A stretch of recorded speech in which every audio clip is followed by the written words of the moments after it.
other institutions as well. Those are the things that police management needs to pick up as early as possible and be able to nip that from the bud. Should we pay them more?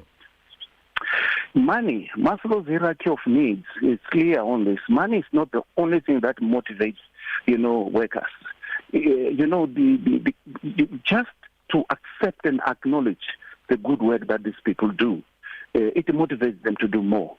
I am not removing money as a part of something that really can motivate them. But because policing is a calling, money should not be the only thing or element that motivates them to do their work. I thank you so much for your time and joining us this morning. Paul Kunika, the General Secretary of the Independent Policing Union of South Africa, IPUSA. As you heard him, money is not the only thing that drives people. So, let me know what's on your mind. But that's where we got to leave it. Tracy Broomgart, Stagazelo Dlamini, Molobochen Gulwako, and Marumo Kakana is the team. Senior producers Ronald Perry, technical producer Loratum Kyobi, executive producer Vutsi Lakota, Melvis Preslin. We'll see you in the morning. Same time, same place. Ciao for now. Arrivederci.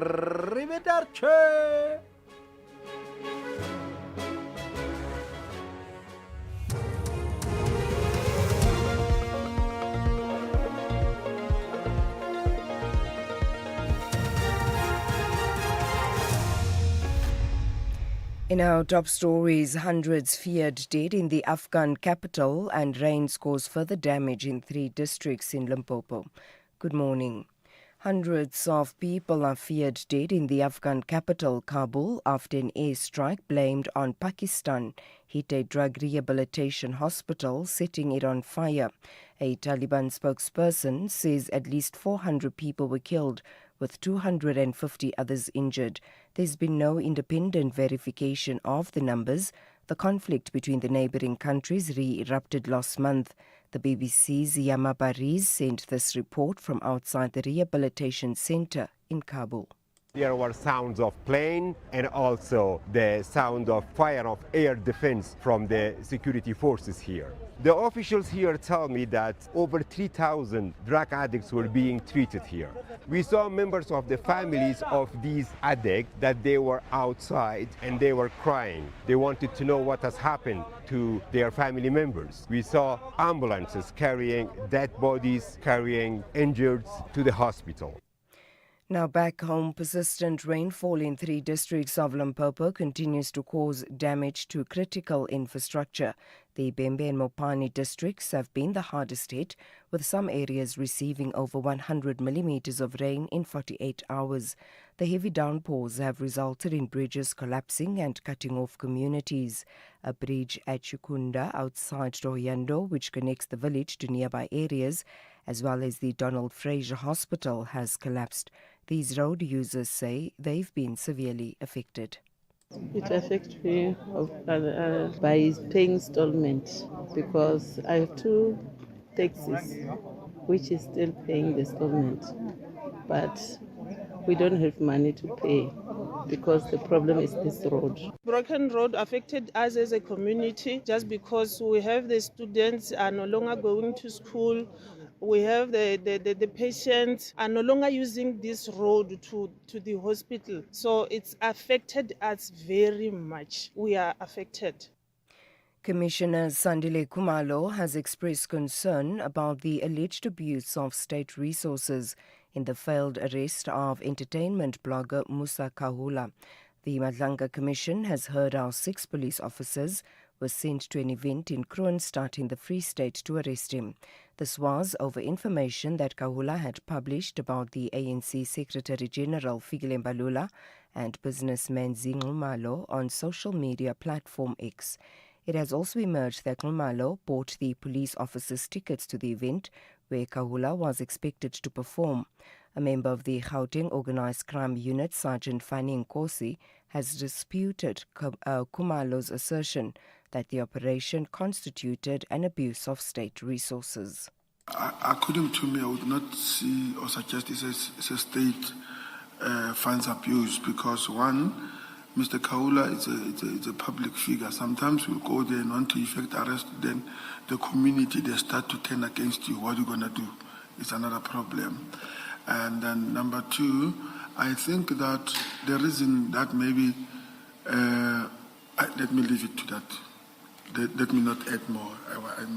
Because there's no reason why the police in Kroonstad cannot assist if Mr. Kaula happened to be in Kroonstad.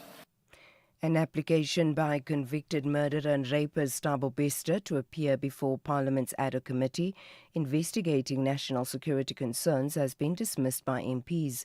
Bester is being held at the Ebongweni Super Maximum Security Correctional Centre in Kokstad in KwaZulu-Natal. Allegedly faked his death in May of 2022 before he escaped from the Mangaung Correctional Facility. He wrote a letter to the committee requesting to appear, but did not specify what contribution he would make in terms of the committee's terms of reference. ANC MP Ngola was one of those who dismissed his request. He has tried every angle in the world, including courts, has been debated. So we seized what we're doing as his refuge. So I want to corroborate, Chair, that we shouldn't allow Mr. Bester to come and use this committee as his refuge. And his application to appear before the committee should be dismissed. And finally, the Communications Workers Union is calling on the government to ensure the allocation of the budget it had promised for the implementation of the Business Rescue Plan at the South African Post Office. The call follows the announcement by the business rescue practitioners that they plan to seek for the liquidation of the Post Office. Government had pledged to allocate 3.8 billion rand to fully implement the Business Rescue Plan at the Post Office. However, the funds have not yet been released. The union's Nathan Bowers. The national leadership of the Communication Workers Union will meet to discuss our response. And already we are saying that we are going to go to the streets. Our workers are ready to take action. There is no way that the Communication Workers Union is going to allow that the People's Post Office goes down. After this meeting tonight, we are definitely going to meet with COSATU. We are going to meet with SANCO so that we are able then to mobilize our workers to the streets. We are going to mobilize the communities to the streets. Recapping the top story, hundreds of people are feared dead in the Afghan capital Kabul after an airstrike blamed on Pakistan hit a drug rehabilitation hospital, setting it on fire. For SFM News, I am Anne Musa. A very good morning to you. In your SFM Sports headlines, it's live women's cricket action. It's T20 cricket. The Proteas women set New Zealand 178 to win in Hamilton at the halfway mark of the chase. The White Ferns are 84, and that's for 4, still needing 94 runs from the final 10 overs. We'll have all these stories and more at around 6:30. SAFM, guiding you through the rush hour traffic. Very good morning. Start with an urgent alert for motorists in the Mpumalanga area. One of those very misty mornings just south of Emalafleni. So the N12 can be pretty treacherous in this sort of mist between Emalafleni and Okkies, but other local routes as well that are busy. High volumes at this time of morning are going slowly because of the very poor visibility. Take it easy, please. Emalafleni region and south of that area through that part of Mpumalanga. Crash just approaching Moy River Plaza on the N3 South. Watch for some delays there. And a busy start in Cape Town. Baden-Powell Drive closed between the N2 Highway and Muway. That's due to protest action at Khayelitsha. Motorists are sitting instead on the N2 passing Khayelitsha, so that's busy. And if you're diverting off the N2 down the R300 as part of a divert around the closure of Baden-Powell Drive, well, there's a crash approaching Stock Road going into Mitchell's Plain, and that's causing quite a heavy backlog as well. Also, another crash in Cape Town, R300 South at Van Riebeeck Road to watch out for on your way from Brackenfell into that Kales River area. Busy start for Cape Townians. With your traffic updates, I'm Rob Byrne.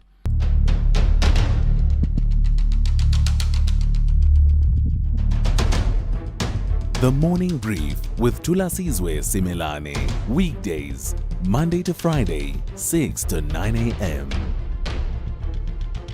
The Morning Brief with Thulasizwe Simelane. Weekdays, Monday to Friday, 6 to 9 a.m. 8 minutes after 6. Good morning and welcome to it. Today is Tuesday, the 17th of March, 2026.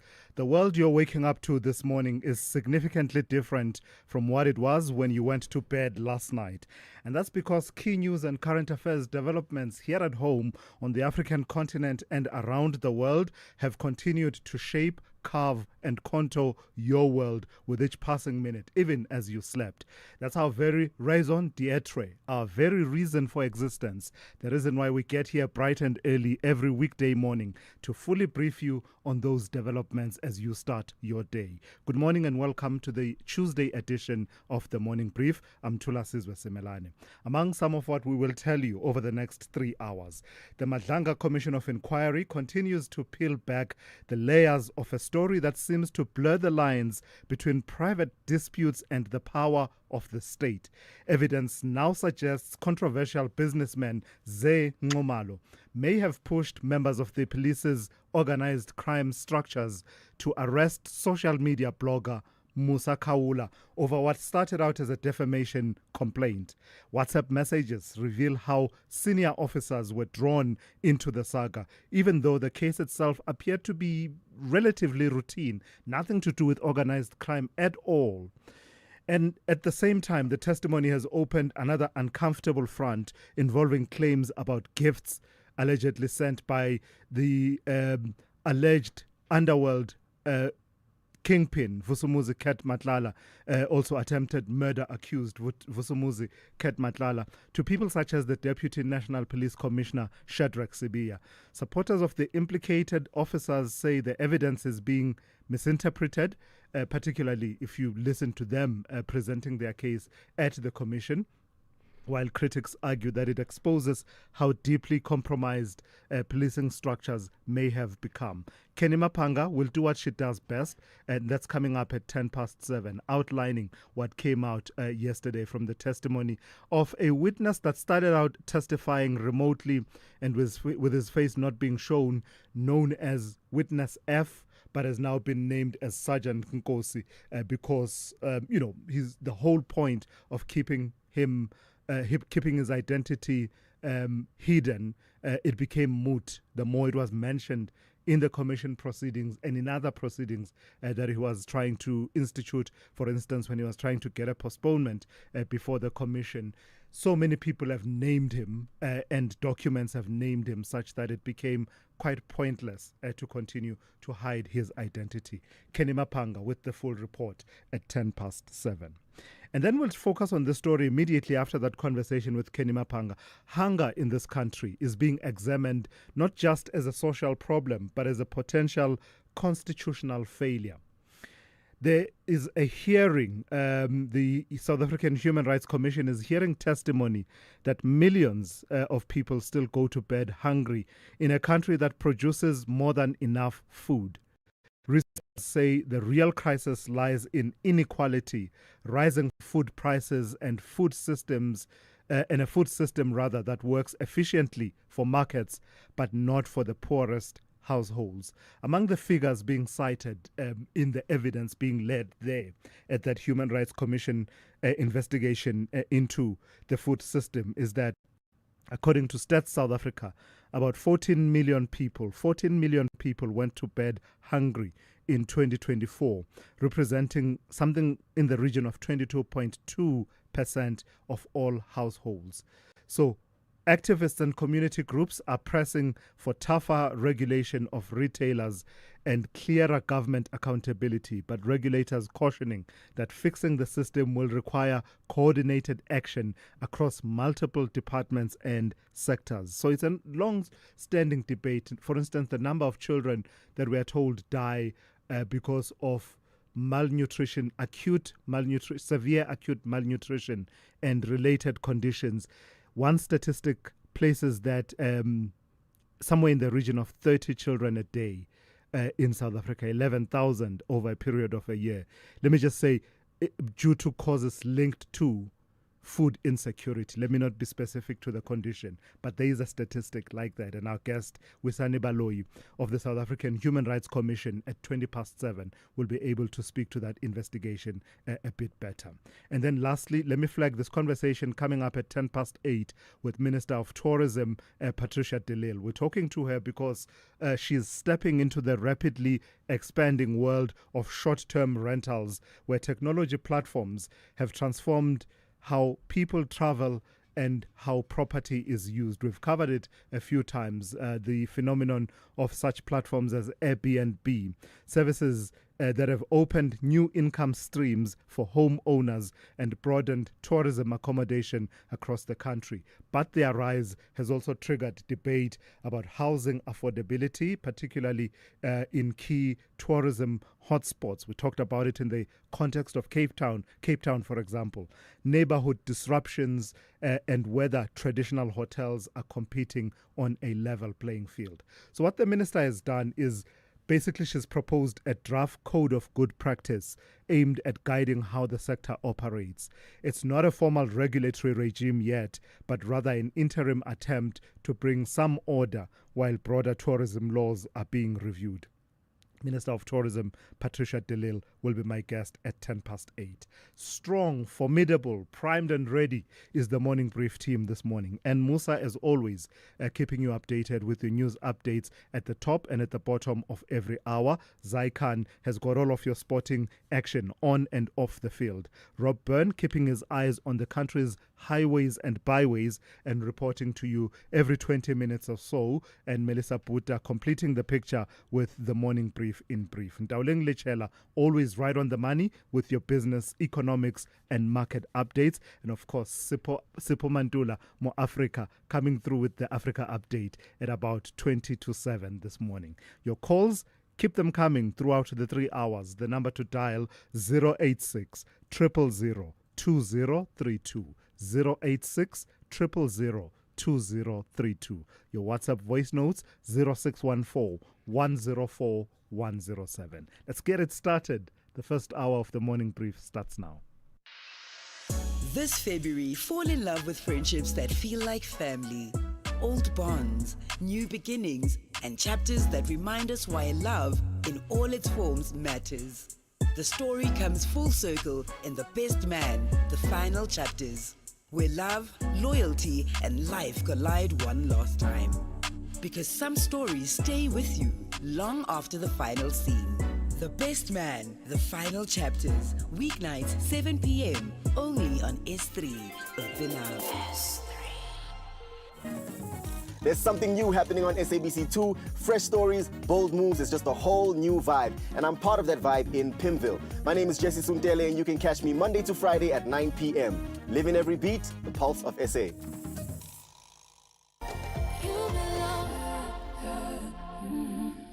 Big stories of the day. Hashtag the Morning Brief. I said, let's get it started. Now, let's truly get it started with Melissa Puta, who's come through with the Morning Brief in brief. Good morning to you, Melissa. This case against Zizi Godwa is one of those cases that are at the heart of the Nkabinde inquiry into the fitness or otherwise of the South Gauteng DPP, Andrew Chauke, to hold office. It seems to be rumbling back to life. Yes, indeed. Good morning, Thulasizwe. So the National Prosecuting Authority will seek to reinstate corruption and fraud charges against former Sports, Arts and Culture Minister Zizi Godwa and businessman Jahan McKay. The charges relate to the alleged irregular awarding of government contracts to technology company EOH, including a 1.7 million rand payment to Godwa. Previously, Gauteng DPP Andrew Chauke had withdrawn the charges, but this decision is now being reviewed and overturned following instructions from then NDPP Shamila Batoy. Batoy completed her term in January of 2026, and Godwa, a former ANC Youth League spokesperson and ally to both Jacob Zuma and later Cyril Ramaphosa, was originally arrested in June 2024 in connection to this case. The case will now be re-enrolled in court, marking a continuation of legal proceedings linked to state capture-related corruption allegations. One of those commissions we don't pay nearly enough attention to is the Gampepe TRC cases inquiry. A lot is going on in that inquiry, prompting President Ramaphosa to step in and say something about his government's commitment or otherwise to justice. Yes, your favorite to follow. President Cyril Ramaphosa. My favorite is the Nkabinde inquiry. That's where yes, I am. You are right, Yeah. actually.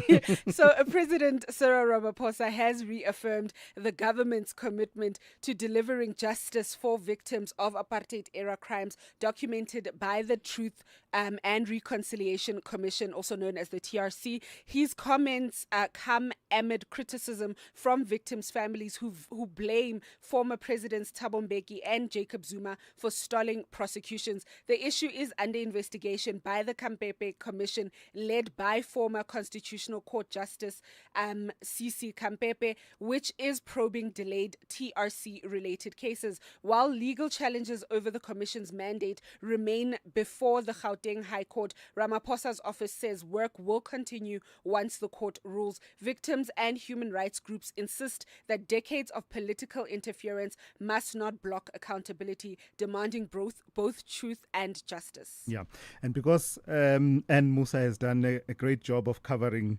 that other story with Thabo Bester, let's leave it for now. Let's end it off with Eskom. It doesn't rain, it pours for us as customers. It is pouring indeed. So Eskom customers will face higher electricity costs from April following approval of a tariff increase by the National Energy Regulator of South Africa, NERSA. Direct Eskom customers will see an 8.76% increase starting on the 1st of April, while municipalities are expected to implement an average of 9.01% hike from July. Eskom says the adjustment is needed to cover generation, transmission, and distribution costs and to invest in critical infrastructure. Subsidized tariffs for low-income and rural households will remain to protect vulnerable communities, and the utility noted improvements in operational performance with the energy availability factor reaching nearly 66% this financial year. So, you know what? Brace yourselves, South Africa. Go tough, go rough, go tense, go tricky, go wow. Go wow. Melissa Puta with the morning brief in brief this morning. Just some of the stories that we feel are important enough that we should lift and highlight them, but perhaps we don't have enough time to get to those stories. Thulasizwe Simelane on SAFM. On the weather front, there are two warnings that the South African Weather Service wants you to be aware of. One is a yellow level 2 warning, and it is in place over the Northern Cape, except the northern parts and the extreme western parts of the northwest, as well as the extreme northeastern parts of the Western Cape. And that yellow level 2 warning is for severe thunderstorms resulting in localized flooding of susceptible roads, low-lying areas and bridges, large amounts of small hail, and localized damage to infrastructure due to damaging winds. Then we have a yellow level 1 warning, and that one is in place over the western parts of the Eastern Cape. It is for severe thunderstorms resulting in localized flooding and localized damage to property. The rest of your weather will be looking like this. Pretoria, partly cloudy with scattered showers and thunder showers, 15 to 26. Johannesburg, partly cloudy with scattered showers and thunder showers, 15 to 26. Vereeniging, same conditions, partly cloudy with scattered showers and thunder showers, 14 to 25. Mbombela will be cloudy with scattered showers and thunder showers, 18 to 26. Polokwane will be cloudy with scattered showers and thunder showers, 17 to 26. Mahikeng, partly cloudy with isolated showers and thunder showers, 15 to 27. Vryburg, partly cloudy with isolated showers and thunder showers, 15 to 29. Bloemfontein will be partly cloudy with isolated showers and thunder showers, 14 to 30. Kimberley, partly cloudy with isolated showers and thunder showers, 16 to 30. Uppington, partly cloudy with isolated showers and thunder showers, 21 to 34. Cape Town will be cloudy with isolated showers and rain in the morning, 20 to 29.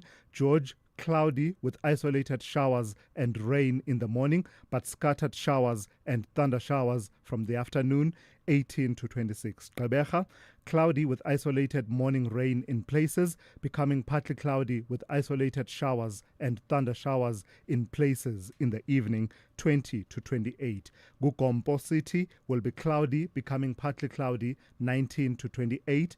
Durban, partly cloudy with isolated showers and rain, 21 to 29. Richards Bay will be partly cloudy with isolated showers and thunder showers, 22 to 31. And lastly, Pietermaritzburg will have morning fog patches and otherwise it will be partly cloudy with isolated showers and thunder showers with a minimum of 16 and a maximum of 29. Worldview Update, bringing you closer to international or global news. 24 minutes after 6, a recent documentary, Inside the Rage Machine, features whistleblowers from major social media companies who claim that platforms deliberately allowed more harmful content to spread in order to increase engagement and compete for users' attention. Former employees from companies such as Meta Platforms, which owns Facebook and Instagram, as well as TikTok, describe internal decisions that prioritized growth, advertising revenue, and political relationships over user safety. According to these insiders, algorithms designed to maximize engagement often promoted controversial or borderline harmful content, including misinformation, hate speech, and extremist material, because outrage tends to keep users online longer. Let's unpack all of that. I'm joined by William Bird, Director of Moxie Africa, previously known as Media Monitoring Africa. Good morning to you, William, and thank you for your time. Is this documentary, Inside the Rage Machine, telling us something we, at the very least, did not suspect or, at most, did not know? Well, I think it confirms a lot of what we all suspected and what some people perhaps knew a lot more about. You know, it's the same old thing of profit drives profit, making money over all, money over safety, and certainly when you look at how they structure it, and many of the issues that they find are that the most marginalized and most vulnerable, often young people, are the ones whose rights and needs and interests come at the bottom of the pile. And that shouldn't really surprise any of us, because that tends to be how major corporations operate, regardless of the sector, until and unless they put under huge pressure to change for whatever reason. And so this, to that extent, is telling us, just confirming, I think, again, much of what we know, that of course outrage drives attention, it ensures that people stay on the platform longer, and it also helps sell even more products. These are well-worn sort of ideas about how these platforms operate. I think what is alarming about it, of course, is just the cavalier and an inhuman nature of the approaches that these companies take, that they are happy to curry political favor when it suits them, but otherwise they're not really interested in fundamental rights. At a psychosocial level, and I suppose sociological level, why does outrage drive engagement, and why are we drawn to that, and the extremes in terms of the public discourse? Why do those attract more of our attention? Do we have any emerging theories in the social sciences that at the play? So what they do is they worked out very quickly that in order to keep you both hooked, but also to make you more susceptible to buying a product, they take you on an emotional roller coaster. So they'll show you something that'll be cute, they'll show you something that'll be inspiring, something that you'll think, oh wow, it'll reinforce your views of humanity, and you'll think, oh, that's really lovely, and then they'll show you something that makes you really angry, and then they'll show you or something that makes you really scared, or something that makes you really fearful. And it's that switching between, and it's that constant switching between your fear, your anxiety, your anger, your compassion, your empathy, and the things that are genuinely funny. And it puts you in this state of just unknowingness. And if you think about that, that's what disinformation seeks to do as well, right? Which is why these things accompany, and why it's structured, engineered to favor disinformation as well, because disinformation actively favors your sense of not knowing it. You don't have to believe that the earth is flat. You just have to not be sure that the earth is round, right? And that's why disinformation is so powerful. So not only are these models very powerful psychologically in that they leave us in a state of unknowing, but that they are deliberately engineered to almost not make us clear that that they're overtly manipulating us. But let's be clear, these algorithms have been very carefully thought through and designed and tested over billions of people to find a model that keeps and drives that. Now, of course, the moment you get something and someone like an Andrew Tate who says things that are deeply misogynistic or deeply racist or deeply offensive, that's the kind of thing that people are going to then go, oh, wow, that's completely ridiculous. And they either might share it or they might get the sense of someone is saying something, speaking a truth that people know, but that others are too scared to speak about. And that's why it also ironically favors what we're seeing at the moment, the emergence of these populist right speakers like Donald Trump, who just lies as a matter of routine about various things, but certainly speaks about issues in a way that is very often polarizing. And so much of these things are very cleverly designed to, of course, help drive further engagement on the particular platform. All right, William, I've got to thank you for your time. That's William Bird, Director of Moxie Africa, previously known as Media Monitoring Africa. I'd love to hear your reflections as well. How do you navigate the minefield that is social media around issues of, polarization, where extreme views seem to be pushed to the fore in terms of the algorithms? Have you noticed that? Does it happen on your feeds as well? And how do you deal with it in that case? As well as, the more extreme views in society, polarization, as I say, and even offensive materials. And then there's the phenomenon of content creators and being paid for more engagement. What has that done to the tone and demeanor of people, of how they engage on social media? Your reflections, do share them with me throughout the morning. But for now, let's go to Ann Musa. She's standing by with the latest news headlines. Good morning. Thanks to us. In the headlines, former President Jacob Zuma's counsel says the High Court in Johannesburg must accept, in the absence of evidence to the contrary, that President Cyril Ramaphosa did not know Justice Sisi Khampepe had served as a Deputy National Director of Public Prosecutions and TRC Commissioner. Dalimpofu made the plea to the justices presiding over the review application of Khampepe's refusal to recuse herself from the helm of the Judicial Commission. The Matlanga Commission has heard how member of the Gauteng Organised Crime Unit, Sergeant Fani Nkosi, forwarded a confidential document to alleged cartel member Vusimuzi Matlala about the cancellation of his SAPS contract. Matlala was awarded a 360 million rand tender to provide medical services to the police service in June of 2024. And hundreds of people are feared dead in the Afghan capital Kabul after an airstrike blamed on Pakistan hit a drug rehabilitation hospital, setting it on fire.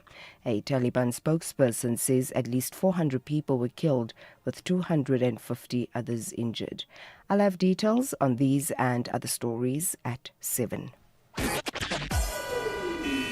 SAFM, guiding you through the rush hour traffic.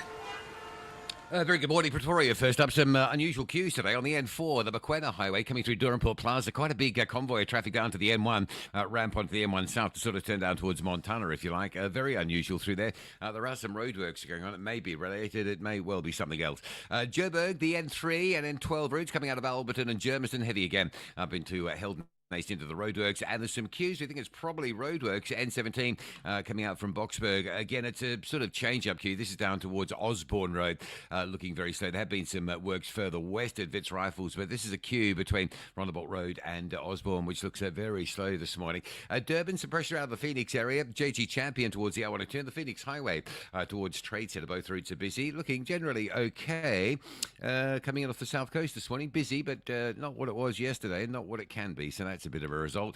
Cape Town, Baden-Powell Drive closed between the N2 Highway and Muway. Protesting at the bottom of Khayelitsha. That's forcing traffic along the alternative routes, namely the N2 off at Spine Road going into Khayelitsha. There's a big backlog. And the N2 onto the R300. The crash on the R300 at Stock Road, which held all that diverting pressure up, has been cleared, but you will hit a bottleneck on the R300 as you move further through Mitchell's Plain, just down towards the M7. That's just extra pressure on a divert around the Baden-Powell close. You're looking for alternatives. And day 2 of no traffic lights. Robert Sobukwe, Stellenbosch Arterial, 35th Avenue. Heavy backlogs, particularly inbound from the Delft side. Rob Byrne, SAFM Traffic. This is SAFM Sport with Zai Khan. Hey Zai, good morning to you. Live cricket action on the go. It's in Hamilton. Where's Hamilton? Is that in New Zealand? In New Zealand, Seddon Park, Hamilton, yeah. And the Proteas women in action. Yes, Tulas, their women are in action. New Zealand are batting at the moment. They're on 139 for the loss of 7 wickets after 16.3 overs. They need 39 runs from 21 balls. South Africa bowlers have kept the pressure on through with the middle overs, with Nonkululeko Mhlaba picking up 2 wickets. The White Ferns still have work to do at the death as the Proteas women look to level the 5-match T20 series. Now, later today, as in at 8:15 this morning, the Proteas men will be in action, and the captain Keshav Marat says they must maintain their intensity as they prepare for a possible backlash from New Zealand in the second T20 international, all happening in Hamilton. The Proteas stunned the Black Caps with a 7-wicket victory in Mount Maunganui. The match today starts at 8:15 this morning. On to soccer, and former Kaizer Chiefs coach Stuart Baxter has endorsed Benny McCarthy as a strong candidate to take over at Naturena should the club part ways with co-coaches Cedric Kaze and Khalil Ben Yusuf. Now, Chiefs have struggled for consistency in the Betway Premiership with a run of 4 straight defeats, increasing pressure on the technical team. Now, McCarthy has indicated he would consider the job if it aligns with his long-term ambitions. More soccer now. The Maruma Gallants interim coach Trevor Matiane says his side has prepared thoroughly for today's Betway Premiership clash against Mamelodi Sundowns at Loftus Versfeld despite limited training time. The guys are well prepared. We prepared the team very well. We only had 2 days to prepare the team, which was very short for us, but we managed to do everything. So the boys are well prepared to play against the Mamelodi Sundowns. Remember, we are playing against the champions, so we have to be careful with everything that they will bring to us.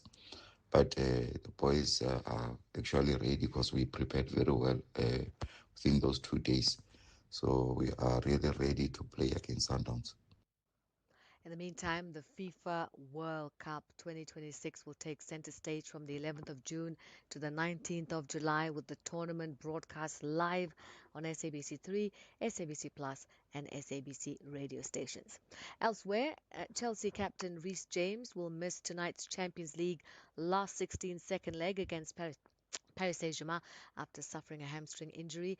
Manager Liam Rossini confirmed the defender picked up the injury in Saturday's 1-0 defeat to Newcastle.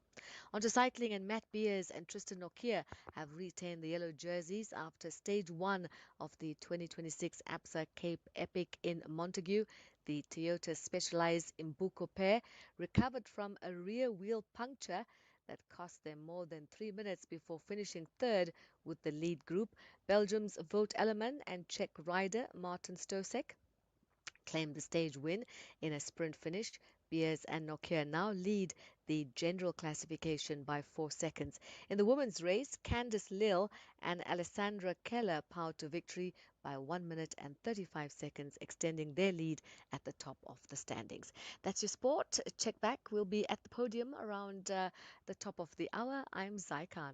The Business Update on SAFM. Let's turn to Dowling for the first update of the morning. Dowling, good morning. Let's start with news out of the United States and that relationship with China.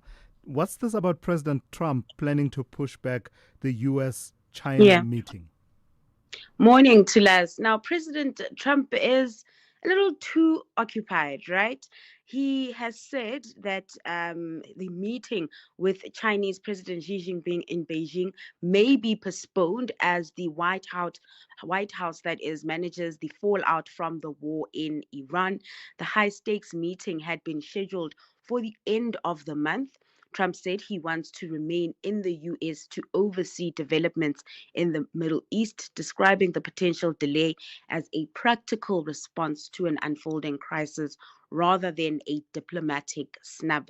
The announcement comes amid heightened tensions between Washington and Beijing, including new U.S. investigations into Chinese trade practices. The White House has confirmed discussions with China are ongoing, with the timing of the summit dependent on how the Iran conflict evolves. And let's talk news out of VW. Tell me about them ramping up electric vehicles. So Volkswagen is doubling down on its EV ambitions, aiming to launch 20 new battery or hybrid models in China this year and a total of 50 by 2030, including 30 fully electric vehicles. Now, the group sees EV technology, especially advanced driver assist and smart systems, as central to attracting buyers in a market where intelligence now rivals brand in importance. China is at the heart of this strategy. VW is partnering with local chip maker Horizon Robotics and EV company Xpeng, whose in-house chip powers the automaker's first all-electric SUV. Now, this was a surprise to markets as many thought VW would partner with NVIDIA on the project. Now, production has started with deliveries expected by June. For VW, China is both proving a ground and a launch pad for global EV technology, further reflecting the fast-moving, digitally connected consumer base and the company's ambition to reclaim ground from domestic rivals. And then lastly, Ndawling, recap for us how the markets closed yesterday and what kind of action we are seeing as they open this morning.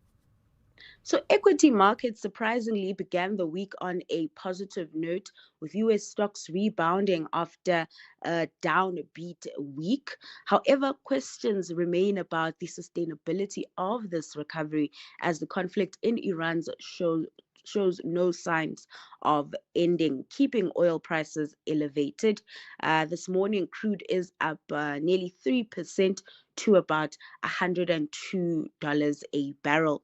Locally, trade is also positive as investors appear to be buying the dip following last week's sell-off. We did see the all-share closing 1.4% higher in yesterday's session, though markets are still below levels seen after the national budget.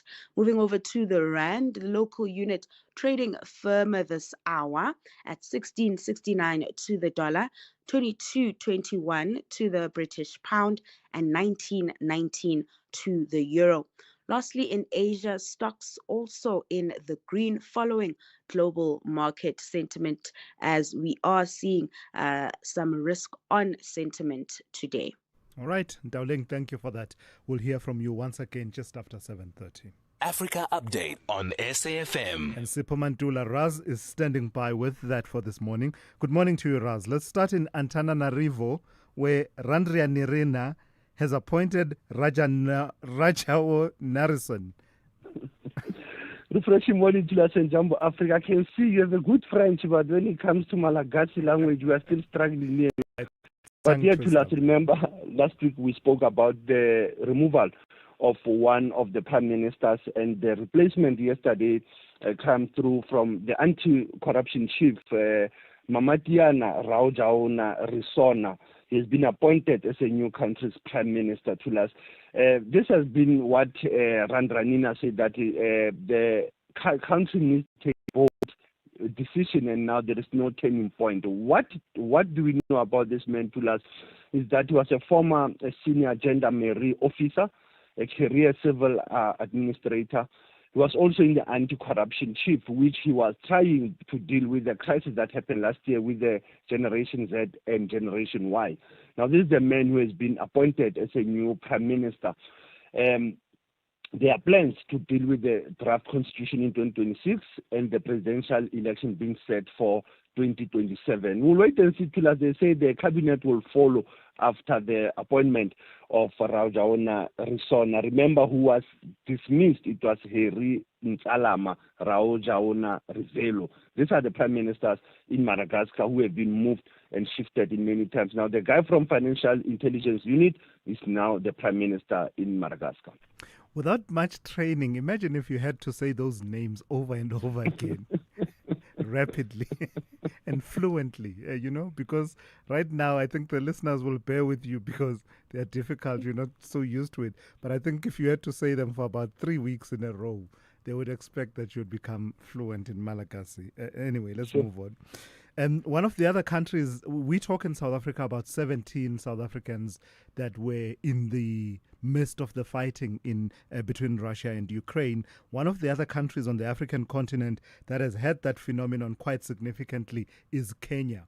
And they've now been talking to Russia about putting an end to that practice of recruiting Kenyans. Tulas, the Kenyan Foreign Affairs Minister Musalia Mudavadi, before he jetted to Moscow this week, actually, he already said that he has a pressure to deal with this question of enlistment, recruitment of Kenyan nationals into the Russian army. And now he said that Minister Lavrov has agreed, administratively so, to say that we'll look into that, because what has happened is that most of the enlistment is that they are willing, they are signing contracts, and that they allow also to end their service early if they choose. Now, Kenya has been saying that they've been dealing with more than 600 recruitment agencies that have been colluding with some of the government officials so as to deal with this in terms of assisting Russia. I picked up also Ukraine has been doing that to us. It's a pity that Ukraine presents one-sided report that says Russia has been enlisting Africans. If you look at Ukraine enlistment, they've been focusing on the South America. They've been going for Colombia and Mexico and Brazil, actually, for many years, and they are doing them undercover also. They come as construction workers when actually they are going to the war since 2022. So it's a bit funny when you look at this conflict and you look at Russia's relation with Africa to us.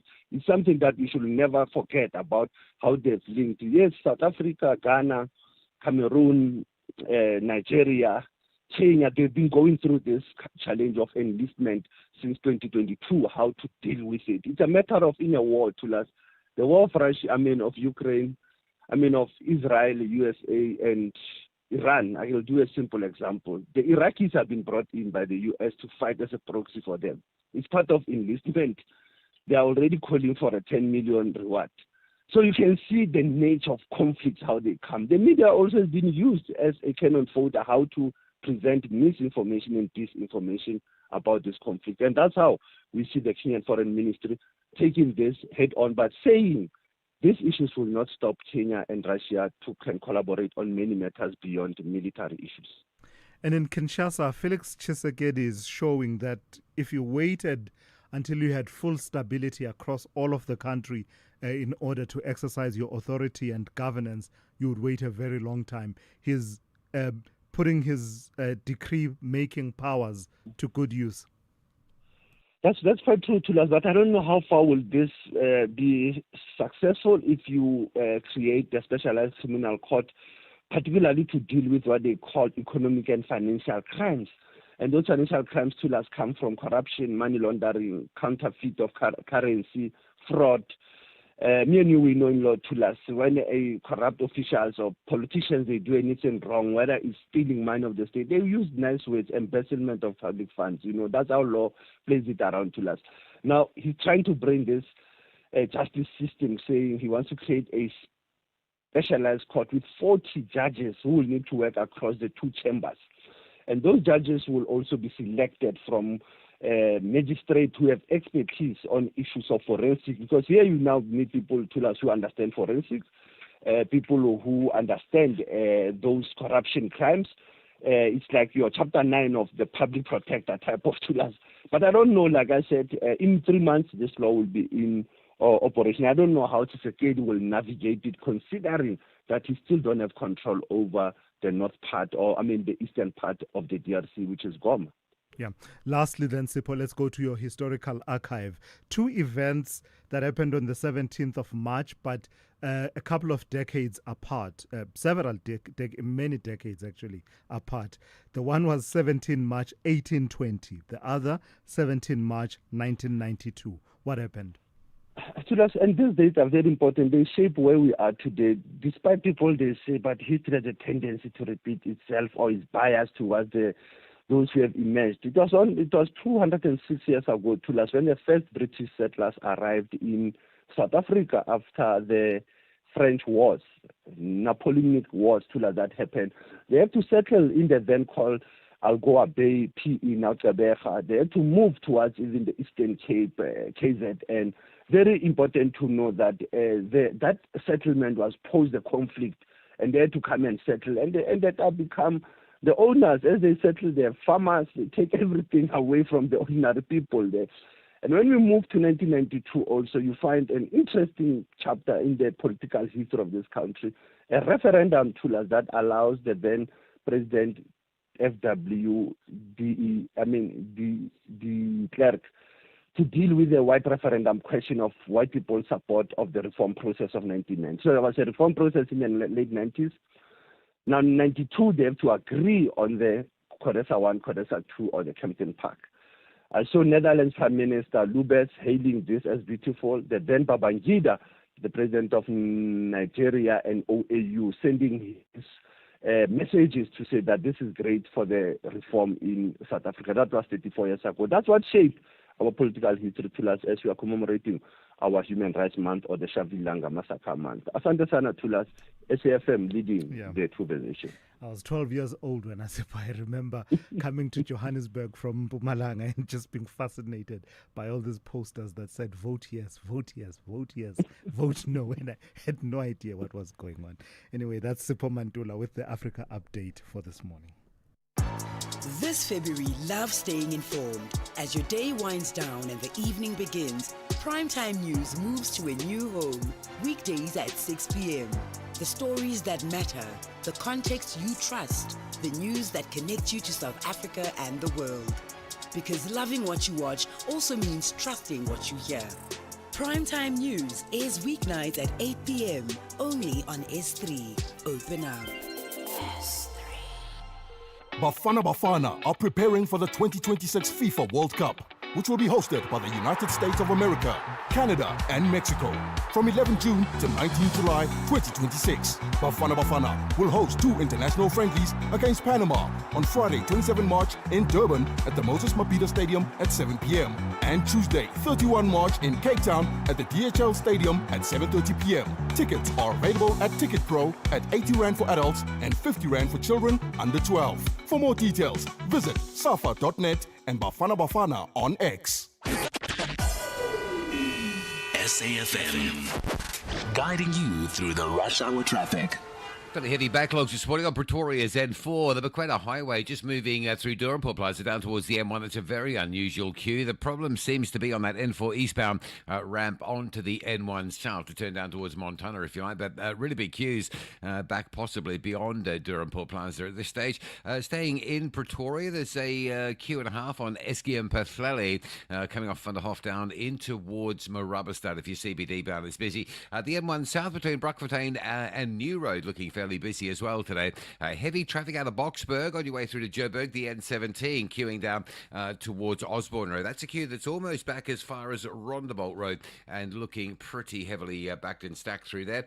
Durban, the N2 running north, now a little bit slow coming off Tweeny Hill. More queues then between the M7 and Westwood Mall as you line up into the construction areas. Don't forget the R103 roadworks causing quite a disruption these days just south of Cato Ridge, between Cato Ridge in Chunga, if you like, that section of the R103 is under construction and it is quite busy. Cape Town coming into Durbanville on the Wellington Road. Reports of a fatal crash around Brackenfell Boulevard, so that's going to be busy for a while. No traffic lights, day 2. Robert Sobukwe, 35th Avenue, Stellenbosch Arterial. It's jam-packed through there, particularly Stellenbosch Arterial into that junction from the Delft side. And Baden-Powell staying closed effectively from the N2 highway down to Muway. That's due to protest action.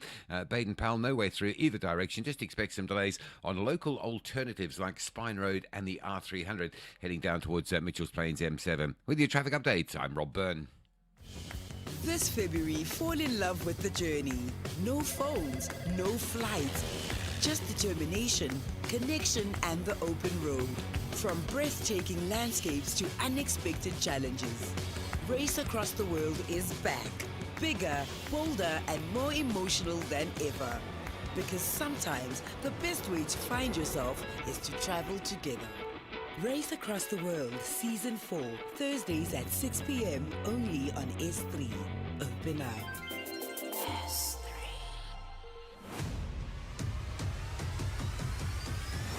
Thulasizwe Simelane is streaming live now on Facebook, YouTube, and X at SAFM Radio. 6 minutes to 7. More than 5 months after the CRL Rights Commission set up its controversial Section 22 committee to examine oversight and accountability in the country's religious sector, the dust around that decision is clearly far from settled.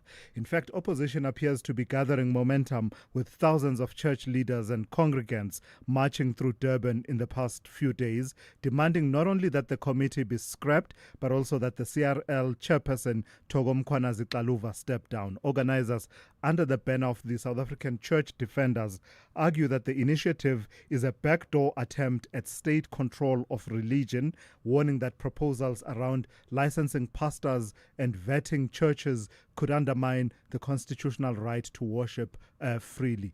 The CRL Rights Commission, however, insists that the committee was established for a very different purpose: to confront the commercialization of religion and harmful practices by rogue religious leaders while promoting ethical self-regulation within the sector.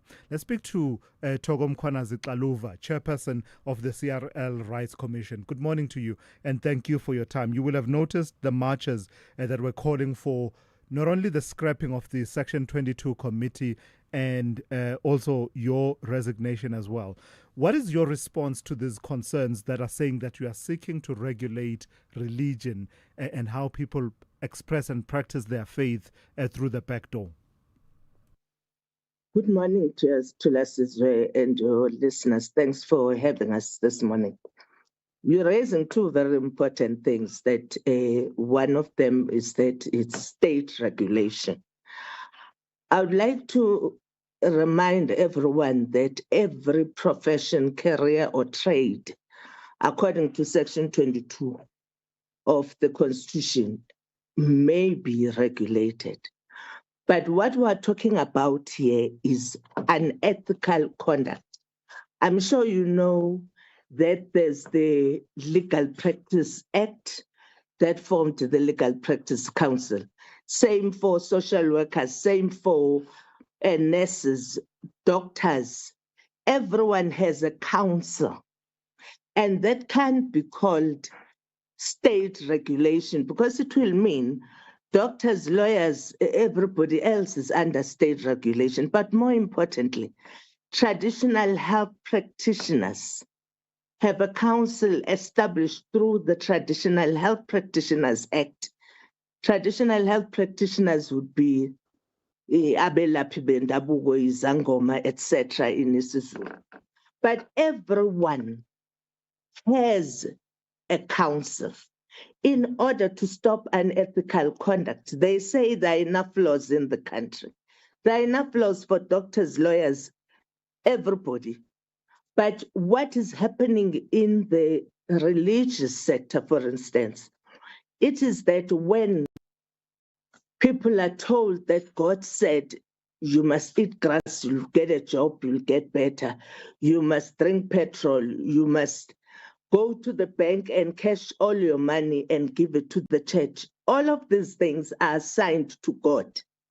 No court can preside over that except your peers as a religious leader, who can then come to you and tell you that what we are doing and telling people is unethical. Yeah.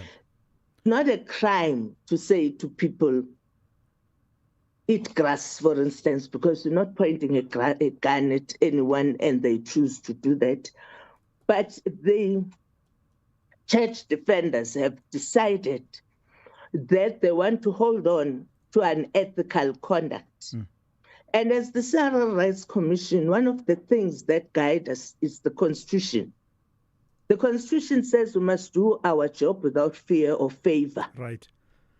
So yes, tell me about if the formation people of are this. calling, Yeah, the formation of Yes, this please. Section 22 committee. How did it come about? Because part of the controversy has been that it's been murky in terms of how these people were appointed to the committee. We saw the resignation of the chairperson of the committee in January along those lines, saying that it's unclear what the criteria was, and even the sign-off, the allegation being that it was largely driven by you and not necessarily by the entirety of the CRL commission.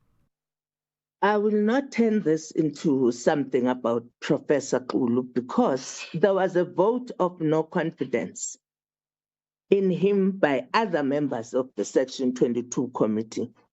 And it decided to resign because he was forcing down his own so-called white paper down the throat of the Section 22 committee members who rejected it. And when he insisted, they had a vote of no confidence in him, and he resigned. That's the sequence of events.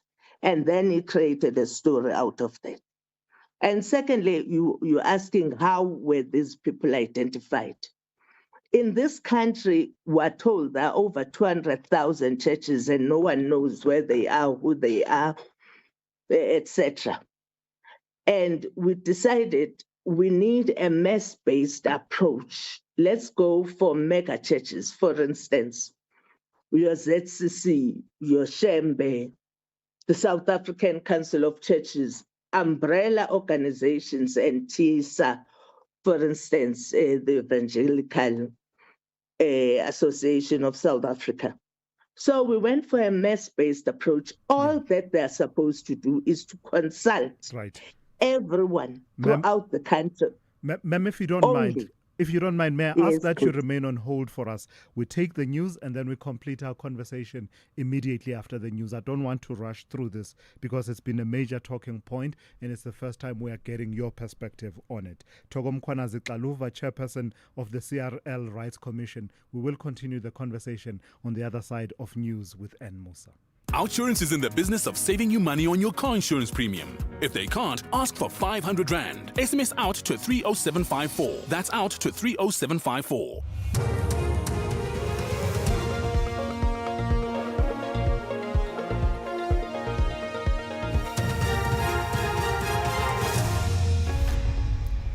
In our top stories, High Court hears Khampepe's recusal challenge and hundreds killed in the Afghan capital, Kabul. Good morning. Former President Jacob Zuma's counsel says the High Court in Johannesburg must accept in the presence of evidence to the contrary that President Cyril Ramaphosa did not know Justice Sisi Khampepe had served as a Deputy National Director of Public Prosecutions and the TRC Commissioner. Ramaphosa, as a respondent in the case, has said he had asked Khampepe through the Minister of Justice, Mamuloko Kubai, to step down after he found out, but she refused. Talimpofu made the plea to the justices presiding over the review application of Khampepe's refusal to recuse herself from the helm of the TRC cases inquiry. The president of this country puts under oath, he says to this court, I was not aware of these things. I've now become aware of them and I would not have appointed her. And the other side says, no, that's not true. On what basis can the court make that finding without cross-examining the president, that he has perjured himself before this court? He has not. That finding can never be made. The court has to accept that the president was not aware of these facts. The court, just as the court has to aware that former President Zuma and former President Mbeki were not aware. The presidency is expected to submit written answers today to questions from Parliament's ad hoc committee probing matters of national security after missing yesterday's deadline. The committee is investigating allegations of criminal infiltration, corruption and political interference in the criminal justice system. During a housekeeping meeting of the committee, it was announced that the presidency would provide the answers this morning. ANC MP Kusela Diko was one of the MPs who expressed their dissatisfaction with this announcement. The letter from the president is very unfortunate, given the fact that we had already given an extension until today, close of business. It's very unfortunate, but I suppose since the day that they are saying or confirming that we will have the letter is tomorrow, I think we should accept that, Chair, but make it very clear to the presidency that we will not be willing to entertain any further extensions. The Matlanga Commission has heard how member of the Gauteng Organised Crime Unit, Sergeant Fani Nkosi, forwarded a confidential document to alleged cartel member Vusimuzi Matlala about the cancellation of his SAPS contract. Matlala was awarded a 360 million rand tender to provide medical services to the police service in June of 2024. The contract was cancelled in May last year. Nkosi has testified that the document was sent to him by suspended Deputy National Police Commissioner Shedrick Sibia. Sibatle Mota reports. The Matlanga Commission has put it to Sergeant Nkosi that it was inappropriate for him to forward a confidential SAPS document to Matlala. The document was a confidential audit report pertaining to the cancellation of Matlala's SAPS contract. When probed why he saw the need to forward it to Matlala, Sergeant Nkosi told the commissioners that he did not see the danger of doing so. He further added that he assumed that the document was already in the public domain and no longer confidential. He returns to the stand at 9:30 a.m. The Western Cape Agriculture Minister Ivan Meyer says 70,000 head of cattle have been vaccinated in the province thus far against foot and mouth disease. 170,000 doses have arrived in the province and have been distributed in hotspot areas including George, Mossel Bay and the city of Cape Town. Meyer elaborates. In the Western Cape, we have made significant progress with the implementation of the foot and mouth disease. For example, we have established a FMD Joint Operations Centre. In addition, the Western Cape Cabinet has made available 100 million rand specifically earmarked for vaccination. There was an incident also in November 5 in Gouda. That FMD case has been finally resolved. We have made available extra and extensive foot and mouth disease checkpoints. And finally, hundreds of people are feared dead in the Afghan capital Kabul after an airstrike blamed on Pakistan hit a drug rehabilitation hospital, setting it on fire. A Taliban spokesperson says at least 400 people were killed, with 250 others injured. There's been no independent verification of the numbers. The conflict between the neighbouring countries re-erupted last month. The BBC's Yama Bariz sent this report from outside the rehabilitation centre in Kabul. There were sounds of plane and also the sound of fire of air defense from the security forces here. The officials here tell me that over 3,000 drug addicts were being treated here. We saw members of the families of these addicts that they were outside and they were crying. They wanted to know what has happened to their family members. We saw ambulances carrying dead bodies, carrying injured to the hospital. Recapping the top story, former President Jacob Zuma's counsel says the High Court in Johannesburg must accept, in the absence of evidence to the contrary, that President Cyril Ramaphosa did not know Justice Sisi Khampepe had served as a Deputy National Director of Public Prosecutions at TRC Commissioner. Talimpofu made the plea to the justices presiding over the review application of Khampepe's refusal to recuse herself from the helm of the TRC cases inquiry. For SAFM News, I am Anne Musa. Outsurance will go out of their way to try and save you money on your car insurance. If they can't, ask for 500 Rand. SMS out to 30754. That's out to 30754. With Outsurance, saving on your car insurance feels like finding the last parking spot at the mall.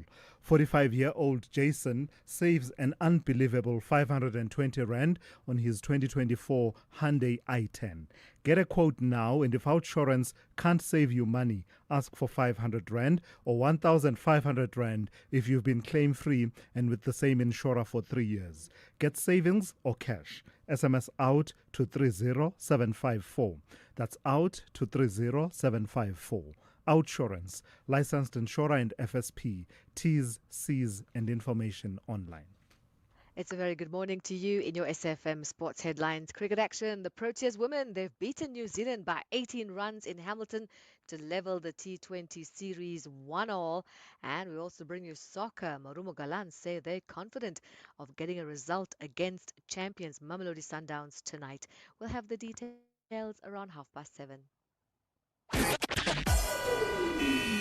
SAFM, guiding you through the rush hour traffic.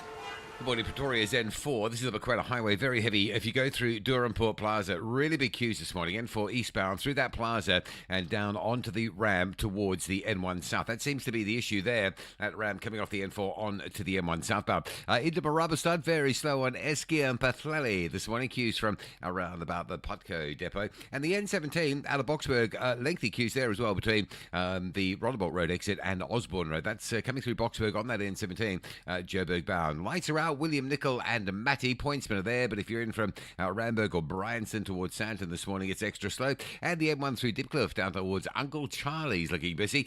Durban, backlog and a half out of Chatsworth. Alert here at the Higginson Highway, all queued up towards Chatsworth, Maine.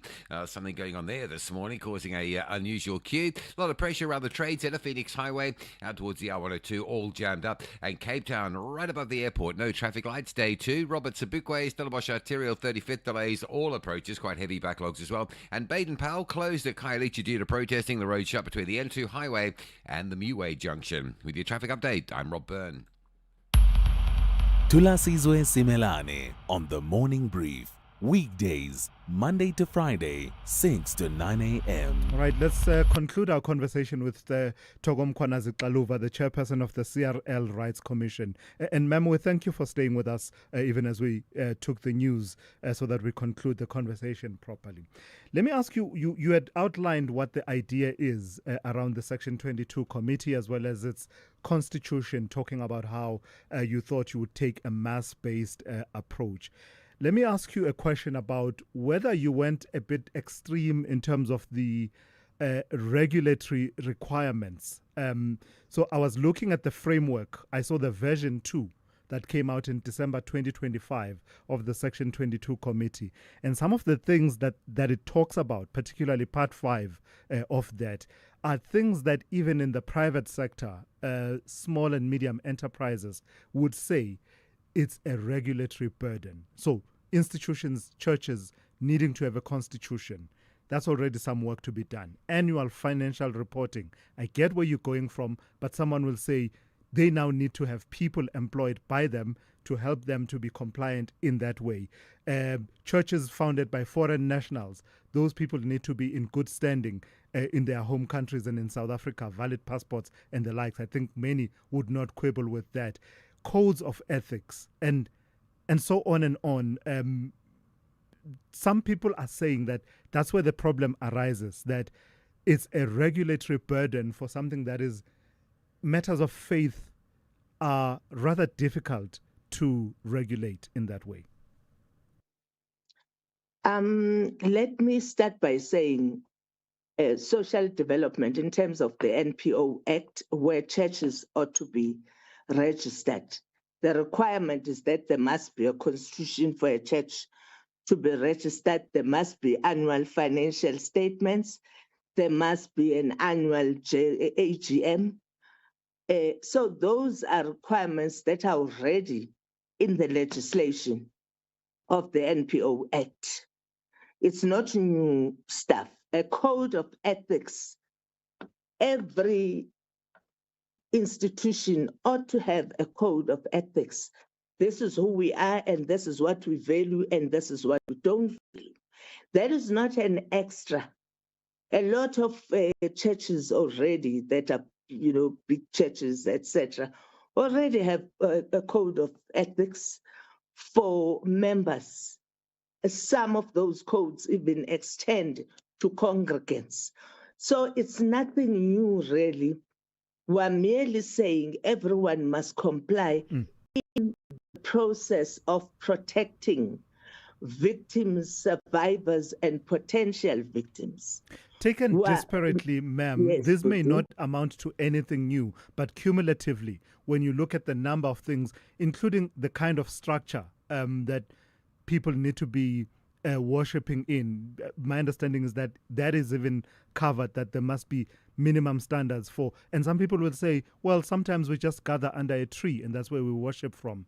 POPIA regulation and compliance, Labor Relations Act, it just feels like cumulatively there's a lot that you are requiring of church leaders.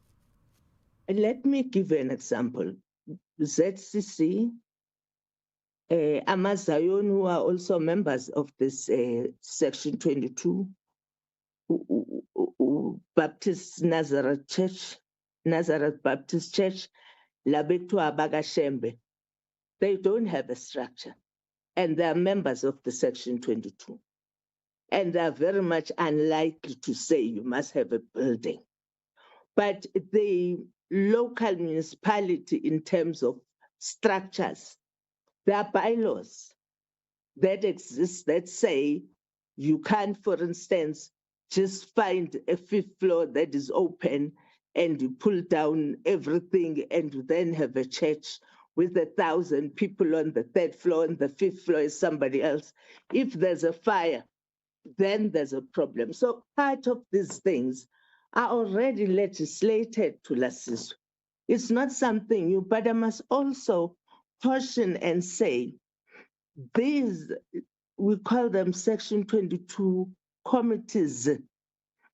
A few weeks ago, one for African traditional religion, a Section 22 committee was established. They will be going out to consult with their people. The one on Hindus, we're meeting the Hindus on the 28th to establish. These things are happening without any matches, noises, cropped videos, insults, threats, and everything. So lastly then, ma'am, I'm sorry, because of time, let me push you to this point. Good. The animosity towards you, do you regret saying that anyone who says they hear the voice of God, they must go to the nearest psychiatric ward, and saying, let's put it bluntly, no one hears God? Because I would suspect that that drove a lot of the animosity. As I say, matters of faith are complex. What someone believes, what the next person believes, may not necessarily be what I believe. And I suspect in saying those words, you offended a lot of these people from whom you now seek cooperation. Udi, a cropped video is a cropped video. We were in a court, SABC, it was during the Omotoso case. Evidence had just been led that Omotoso would say, God said, you must sleep with me. It was in that context.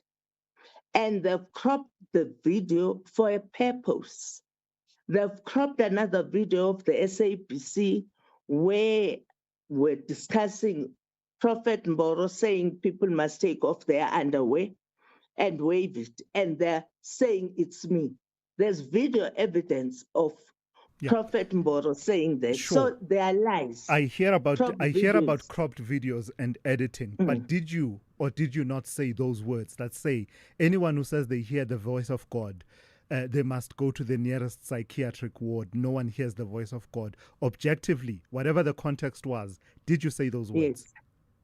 The full sentence was, anyone who says, if you listen to it, it doesn't say, hear the word of God.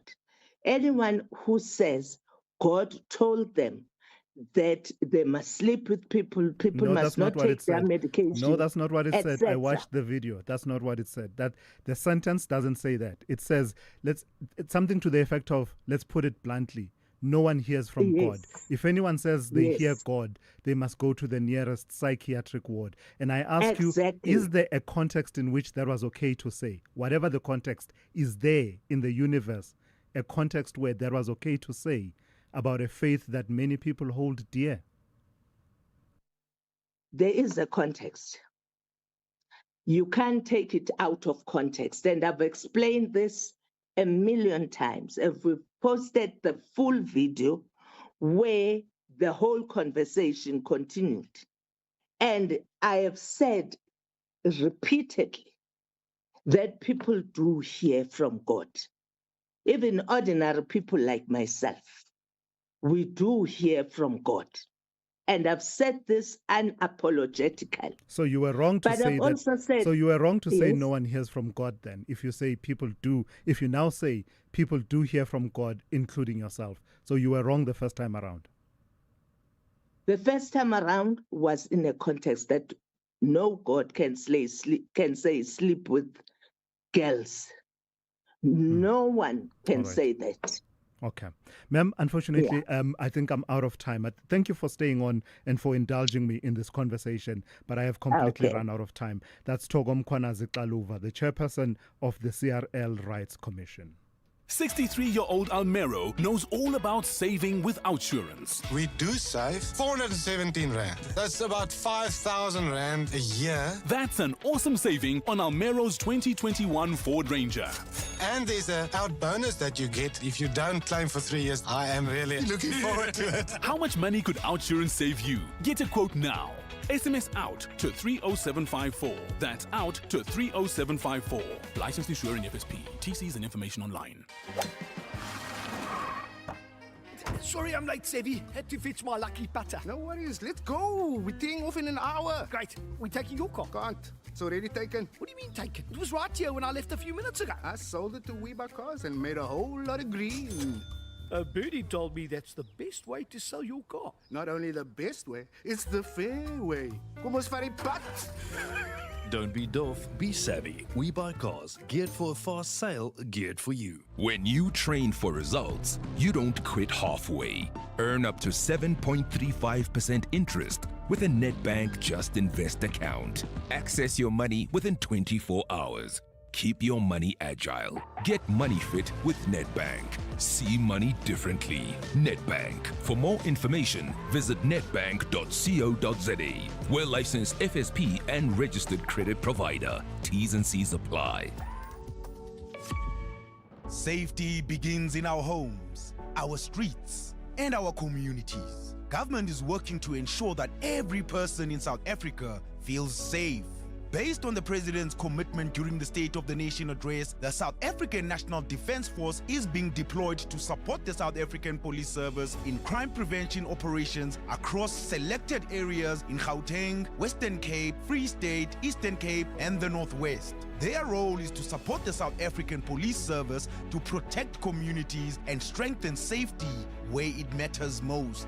Fighting crime needs all of us. If you see criminal activity, speak up. Report it to your nearest police station or call Crime Stop on 0800 10 111. Working together for a safer South Africa. A message from the Government Communication and Information System, the GCIS. You are listening to the Morning Brief with Thulasizwe Simelane. 21 minutes after 7, let's give you an update coming out from the Madlanga Commission of Inquiry, which is increasingly painting a troubling picture of how powerful private interests may have leaned on the machinery of the state, sometimes over matters that would ordinarily belong in a civil courtroom rather than a police docket. New evidence suggests that controversial businessman Zeng Ngumalo repeatedly pressured members of the police's specialized organized crime unit and even figures within the Hawks to arrest entertainment blogger Musa Khawula over what began as a defamation complaint about Ngumalo's private life. Let's get an update from Kenny Mapanga, SABC News reporter. Good morning to you, Kenny, and thank you for your time this morning. Just in summary, how would you summarize and capture the essence of the evidence, what the evidence leaders were seeking to demonstrate about the influence of individuals outside of the SAPS in how the SAPS approached certain cases? Indeed. Good morning to you, Thulas, and to the listeners. Essentially, what is being demonstrated through the Musa Khawula reference is the level of abuse of state resources that was used in order to nab this individual who had clearly offended the political elite. We know there were several complainants against Musa Khawula, namely Fikile Mbalula, that is the ANC Secretary General, then of course businessman Zeng Ngumalo. And what we're seeing in this particular context is that although this was a complaint of an individual who was making unsavory remarks about them on social media, we see that the charges were elevated even to fit into the Cyber Crimes Act in order to have him charged and arrested. And we're seeing the kind of resources that were used outside of the police network to ensure that police were there to nab him at a concert that he was believed to be attending, with Ngumalo allegedly even buying those tickets to ensure that the cops were there, and repeatedly asking them, are they afraid of Musa? They should arrest him.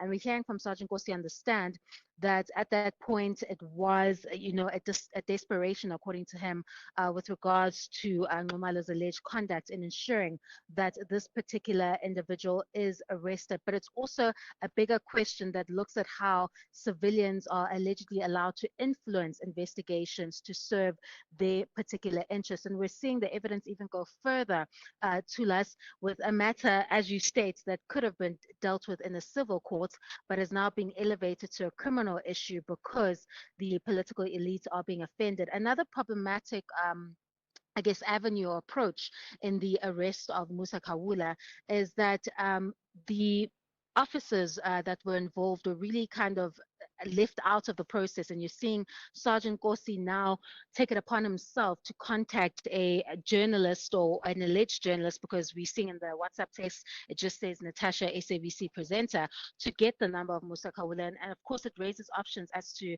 or rather questions as to, if this was a legitimate process, why would you need to go to a third party to get the information required in order to give effect to the arrest? So what we see in the evidence before the commission is that Natasha, SABC presenter, does send the contact details to Sergeant Kosi, and then of course that advances to eventually the arrest, and we see Zeng Ngumalo having the pictures of his arrest and the arrest register, which raises further questions as to how civilians get to that particular information. But another point that is left hanging in the air about the level of abuse that went into ensuring the arrest of this individual is that Sergeant Kosi was probed on whether he paid the Natasha, SABC presenter, for the information regarding Musa Khawula, and he hesitated, and that's when Advocate Matthew Chaskison said, please go back and revisit your WhatsApp exchanges, and today is when we will revisit that subject. So the questions that are now in the air is this a scenario of just someone who was abusing their power in order to obtain information from third parties, or is this just merely two individuals who knew each other socially and were sharing information? Or is this now going into the realm of a question of ethics, if allegedly there was a payment for the contact information of Musa Khawula in order to give effect to his arrest? Yeah. But at the heart of this evidence, Thulas, is about the level of abuse and influence into the South African police services that went into serving these personal interests. Running parallel to that is the flow of monies and benefits and gifts that is coming through in the evidence, particularly between individuals such as Vusumuzi, Ket Matlala, and other players within the SAPS. What came out in that regard? Well, that is a concurrent theme, I think, in Vusimuzi Kat Matlala's evidence, or rather things that are said about him before the probe, because it seems that in order to maintain, if I could put it that way, these kinds of interests, powers, influences, connections within the South African police services, along with the alleged dealings that take place outside of the network, one has to be at the behest of these alleged high-ranking SAPS officials, that in order to get these particular favors, then this is the that you have to mete out. So not only does Sergeant Gossi have to answer to his role as an alleged middleman for his superior, who would be Lieutenant General Shadrack Sibia, and the alleged criminal cartel members or other figures that seem to have some form of an alleged relationship with Sibia, but he also has to answer to the alleged benefits that he received while he conducted those so-called quote-unquote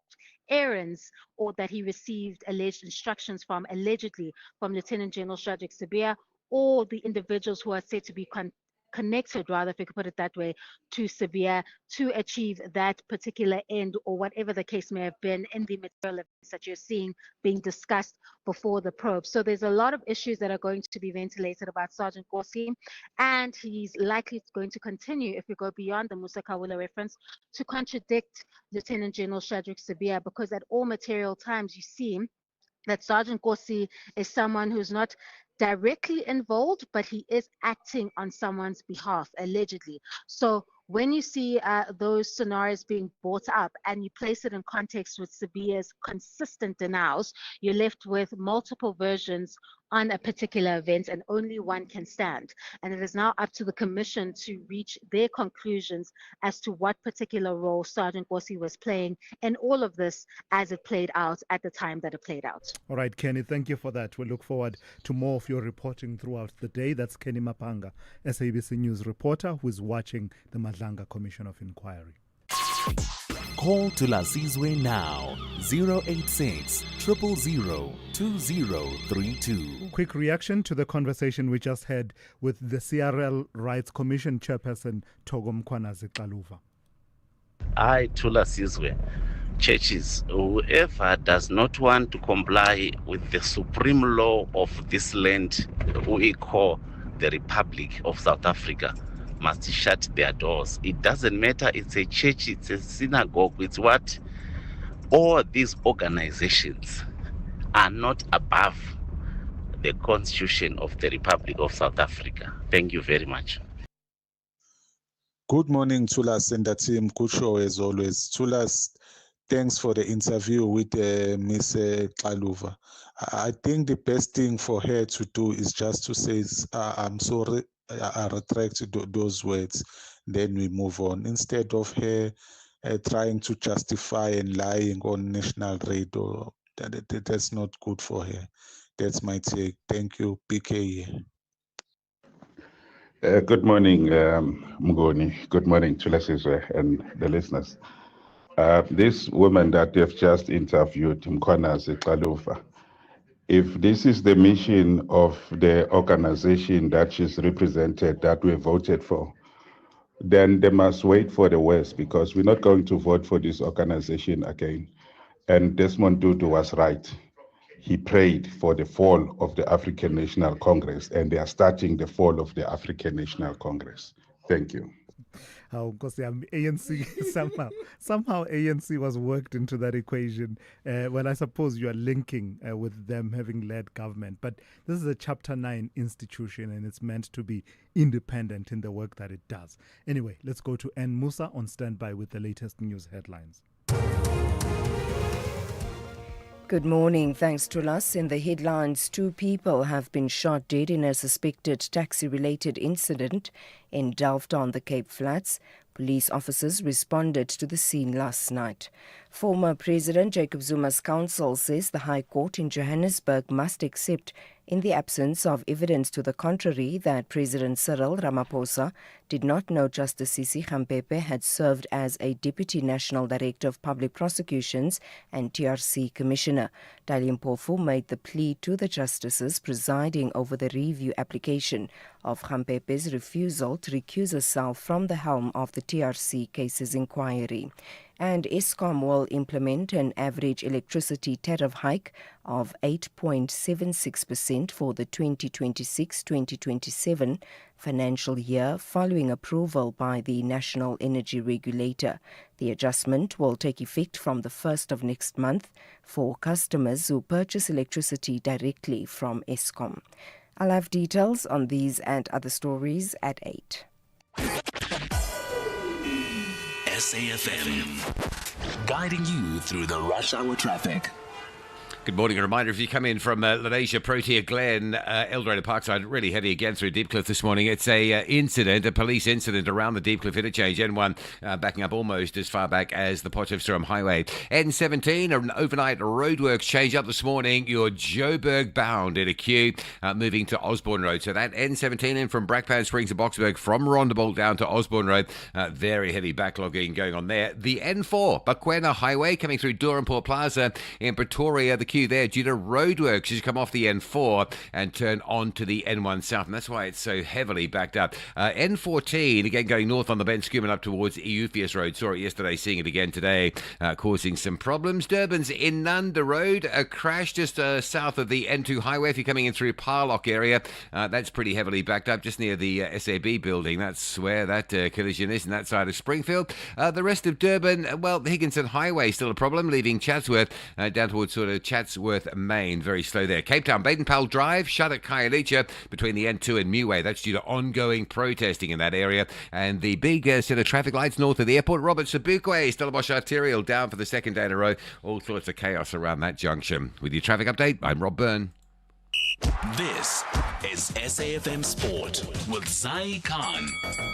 Zai, good morning to you. So it's all done and dusted in Hamilton, and the Proteas women have made light work of disposing of New Zealand.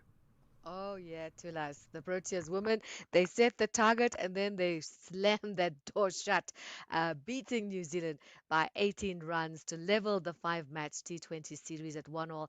The Proteas posted 177 for 5, with Tasman Brits top scoring with 53 before holding their nerve with the ball as the White Ferns were restricted to 159 for 9. Kayla Reneker delivered a standout all-round performance, claiming 2 wickets for 15 and finishing unbeaten on 28, earning the Player of the Match honours. Now, the Proteas men will be looking to build on their strong start when they face New Zealand in the second T20 at Hamilton. It's at a quarter past 8 this morning. The Proteas claimed a convincing 7-wicket victory in Mount Maunganui, bowling the Black Caps out for just 91 runs in that opening match. Soccer now, and Maruma Galant's interim coach Trevor Matiane says his side are ready for tonight's Betway Premiership clash against Mamelodi Sundowns at Loftus Versfeld. Despite limited training time, Galant sit just above the relegation zone only on goal difference, and defeat against the champions could very well see them get sucked into that precarious 15th position. We are well aware of the game. The position that we are in. We know very well that we are in the relegation zone. So the most important thing is to get the 3 point in this game.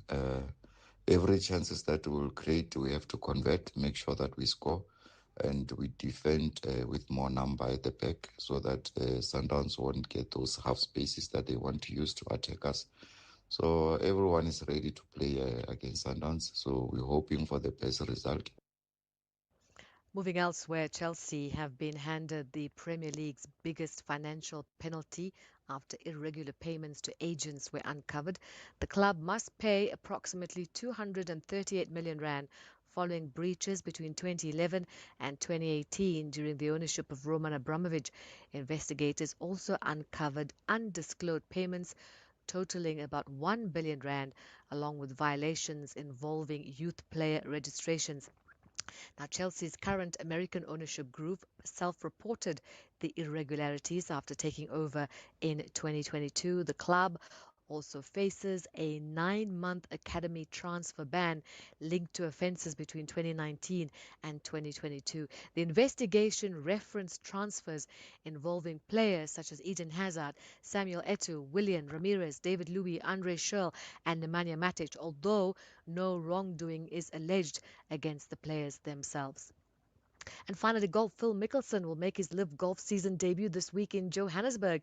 His team, the High Flyers GC, confirmed the return of their captain, with the post declaring Cap is back. The 55-year-old six-time major champion missed the first 4 events of the 2026 season, and that was due to family health matters. He now returns for the league's first tournament on African soil at Steyn City.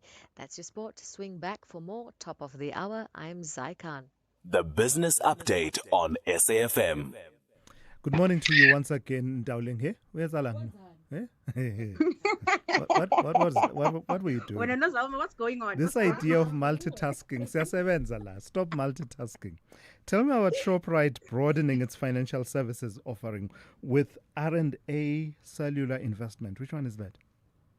So R&A Cellular is a point of sale provider. So basically, how would you describe it? It's like a card machine, but those card machines that also sell, where you can sell airtime, electricity, etc., etc. So ShopRite is stepping further into the country's fast-growing informal economy, acquiring a majority stake in R&A Cellular for an undisclosed amount. The platform, as I mentioned, there allows spaza shops and other informal traders to sell products like prepaid airtime, electricity, and gaming vouchers, while also accepting card payments. Now, this acquisition will be combined with ShopRite's money market services. The move comes as competition for the informal market intensifies. Research suggests as many as 8 out of 10 businesses in the sector are unregistered, which often limits their access to formal finance. Now, other players have already moved into the space. Pepcor's Flash platform now serves around 175,000 informal traders, while banks such as Capitec are also targeting the sector with point-of-sale devices and low-cost business banking solutions. I never would have imagined this, but I should have, I suppose. If you are in that space of investing, you diversify where you invest. But Alan Gray in Spa. Listen, it's taken me by surprise as well, Thulas. But Alan Gray is known for looking for value when others aren't, and maybe they're seeing what everyone else isn't seeing. Really doubling down on its stake in Spar since December. It now holds about 15% of the retailer. The move comes as Spar navigates a tough start to the year, including a CEO change, tight profit margins from aggressive promotions, and lingering operational challenges from a troubled IT rollout. Despite these hurdles, Alan Gray, known for a value-driven investment approach, has been steadily buying Spar shares as that share price fell more than 30% year to date. So perhaps seeing an opportunity to buy the dip and further signaling confidence that the market has overreacted. Now, Alan Gray has not commented on the transaction, but chairperson of SPAR, Mike Bosman, said investors understand the group's ongoing push toward a more capital-efficient structure designed to strengthen cash flows and improve returns over the next few years. Analysts note the move reflects typical market dynamics where buyers and sellers act on differing views of value. I suppose the reason I'm surprised, and maybe you can share yours, is that you think Alan Gray and you think that, they're more into longer term infrastructure and, energy and trains and, railway lines somewhere in Central and East Africa. Fair. So retail didn't really come to me as a natural asset that they would be into. I think in this uncertain time, investors, asset managers are also looking to make a quick buck. So looking at investments and thinking, okay, if we are seeing perhaps that some of these SA Inc. stocks at these levels and we buy the dip now, perhaps when things get better in about 3 months, we can make a little buck, a little 10%, a little 20% here and there. I suppose, yeah. All right, Dowling, let's wrap it up with a market update. How is it looking at this hour? Kicking things off in Asia, so stocks mostly in the green there. Investors are buying the dip, picking up tech and auto names after Nvidia announced new deals and gave an upbeat outlook. The Hong Kong Hang Seng leading the gains there, up 0.9%. The mood different over on Wall Street, with futures back in the red. Attention shifts to monetary policy as the Fed begins its two-day meeting today. This amid rising oil prices, which are likely to have an impact on the trajectory of inflation. Then bringing it back home, stocks in positive territory after last week's major sell-off. The all share closed 1.4% higher overnight. The rand on firmer ground this morning at 16.67 to the dollar, 22.18 to the British pound, and 19.16 to the euro. Despite gains in riskier assets, oil continues to trend higher. It's trading above $100 a barrel this morning. All right, thank you for that, Ndauling. Let's talk one more time just after 8:30. It's a new day, new deadlines. You're gonna do your best. You're only human. Thank you for your patience. So why, when contacting your business's current provider, an automated voice adds you to an imaginary queue, like you're just another number? Your caller number 17. Not exactly humane, is it? Don't let bad tech choices get in the way. Switch to a dedicated human specialist, because nothing should stop your business. Call 084 1234. Cell C. This February, love the truth, no matter how unsettling it is. They were called accidents, a slip, a fall, a tragic mistake. But what if they weren't? Fatal fall, murder or accident investigates suspicious deaths from balconies, staircases and cliffs, where one question refuses to go away. Did someone push them? Through forensic science and haunting testimony, the truth is uncovered. Fatal fall, murder or accident. Tuesdays 6 p.m. only on S3. Open up. S3. Exciting news, South Africa. SABC TV Licenses has partnered with Capitec to make paying your TV license simple, affordable, and accessible. If you're a Capitec client, sign in to the app and click on Transact. Next, select Pay Bills, then click Pay At and enter your reference number to complete your payment. It's as easy as that. You'll receive instant SMS confirmation. Now you can keep your stories alive and your screens shining bright. TV licenses. Pay yours. Make a difference. Thulasizwe Simelane is streaming live now on Facebook, YouTube, and X at SAFM Radio. So the country's hunger crisis is being placed under an unusually bright constitutional spotlight this week as the South African Human Rights Commission convenes a national inquiry asking a deceptively simple question. How can a country that produces enough food still leave millions hungry? In the first few days of testimony at the inquiry, researchers, activists and regulators have described a system that feeds the markets efficiently but fails to feed people equitably.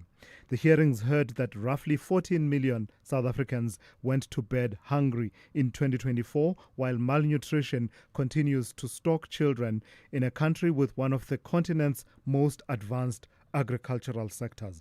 Let's speak to Wisani Baloyi of the South African Human Rights Commission, communications coordinator at the commission. Good morning to you, Wisani, and thank you for your time. What's the rationale for this inquiry? What are you seeking to do as the Human Rights Commission?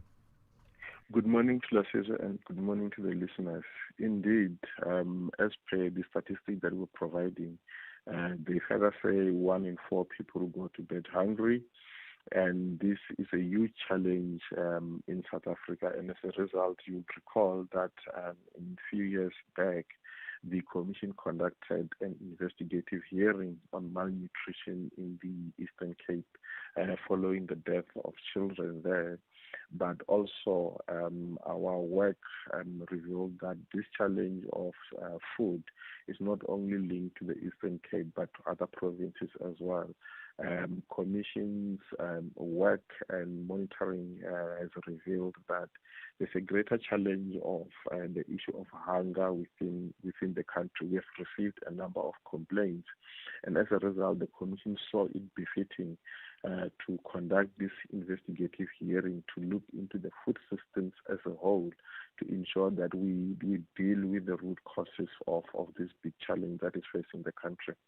So you've framed the issue along constitutional lines, invoking Section 27, subsection 1 and paragraph B of the Constitution, talking about the right to have access to sufficient food. That's an interesting framing in the context in which the system that leads to affordability or non-affordability, some of it, much of it, lies outside of direct regulatory control.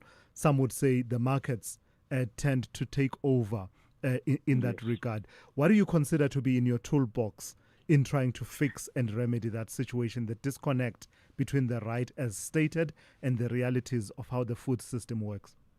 Yes, indeed. You will also note that Section 27 of the Constitution speaks about access to sufficient food in terms of children having, in terms of Section 28, children have the right to basic nutrition.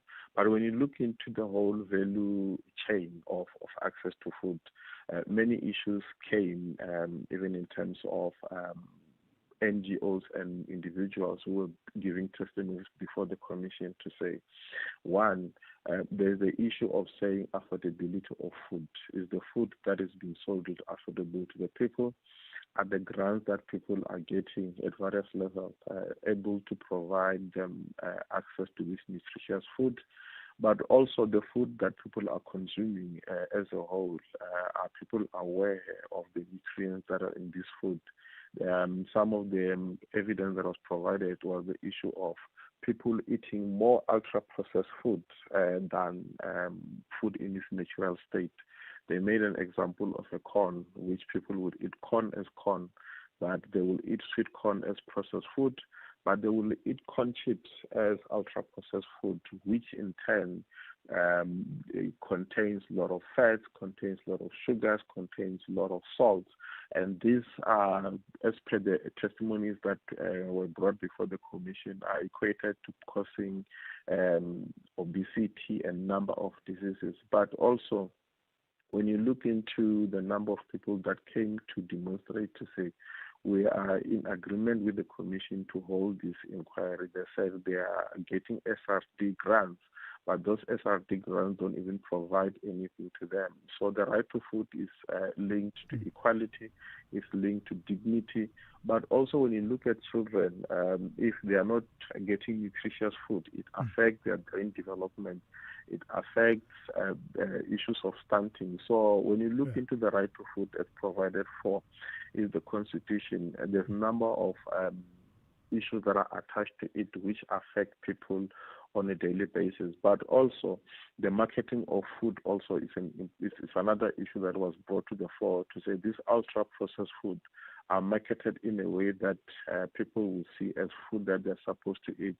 And questions such as why is almost 50% of the country obese needs to be responded to. Right. So when you look into the food systems within the country, there's a number of issues that are linked to it, and these are critical questions that must be asked, because if we say the Constitution says people must have access to food, but is the food that we supposed to get affordable to the people when people are unemployed, lived in poverty, and if 14%, like you've indicated, 14 million of people that, like you've indicated, go to bed hungry. Everyone should be worried within this country.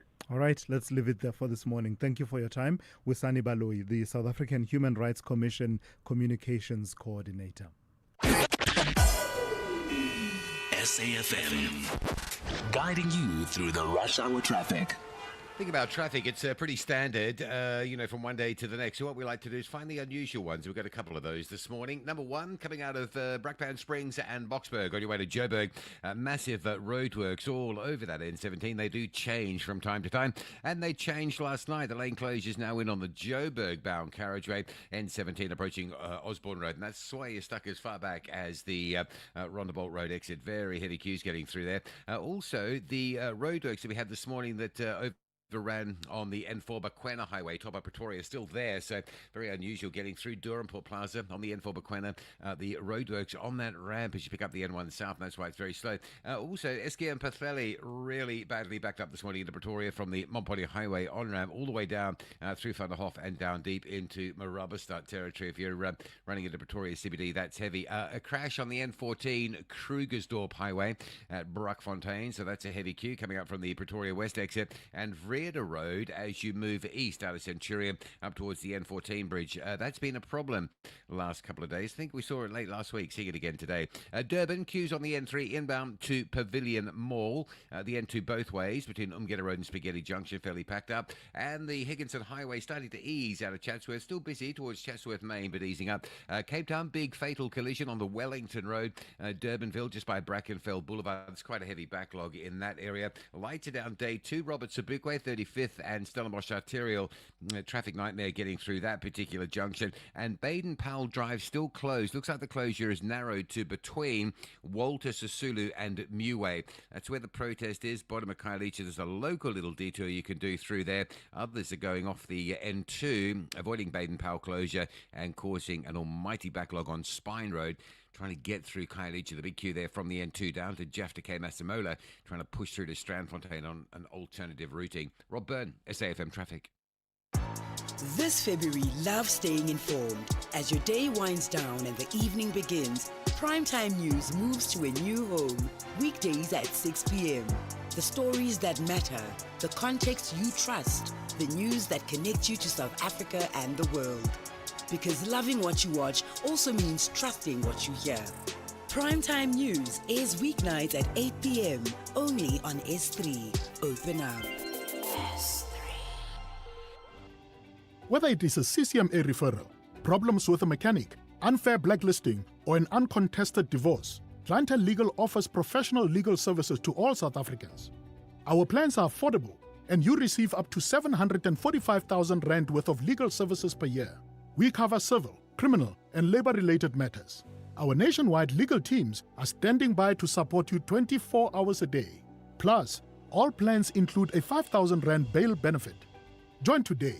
SMS SAFM to 32195. That's SAFM to 32195. Clientele General is an authorized FSP and licensed non-life insurer. T's and C's online. Standard rates apply.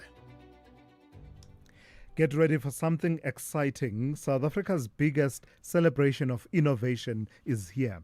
The South African Innovation Week brings together innovation, investment, research, industry, and public sector priorities to shape the future of South Africa. From the 16th to the 20th of March, SAIW presents breakthrough technologies, live demonstrations, and powerful collaborations, including provincial innovation engagements across South Africa. Brought to you by the Technology Innovation Agency, an entity of the Department of Science, Technology, and Innovation. Call Thulasizwe now, 086 000 2032. All right, let me go to Xolisa Gugompo City in East London. Good morning to you, Xolisa. Morning, Thulas. I'm trying to be as objective as I can with regards to Umama Xaluva and the CRL. I did mention a fact that yesterday that I have my own issues with the church, and I believe, Thulas, that the church has brought this on its own to itself.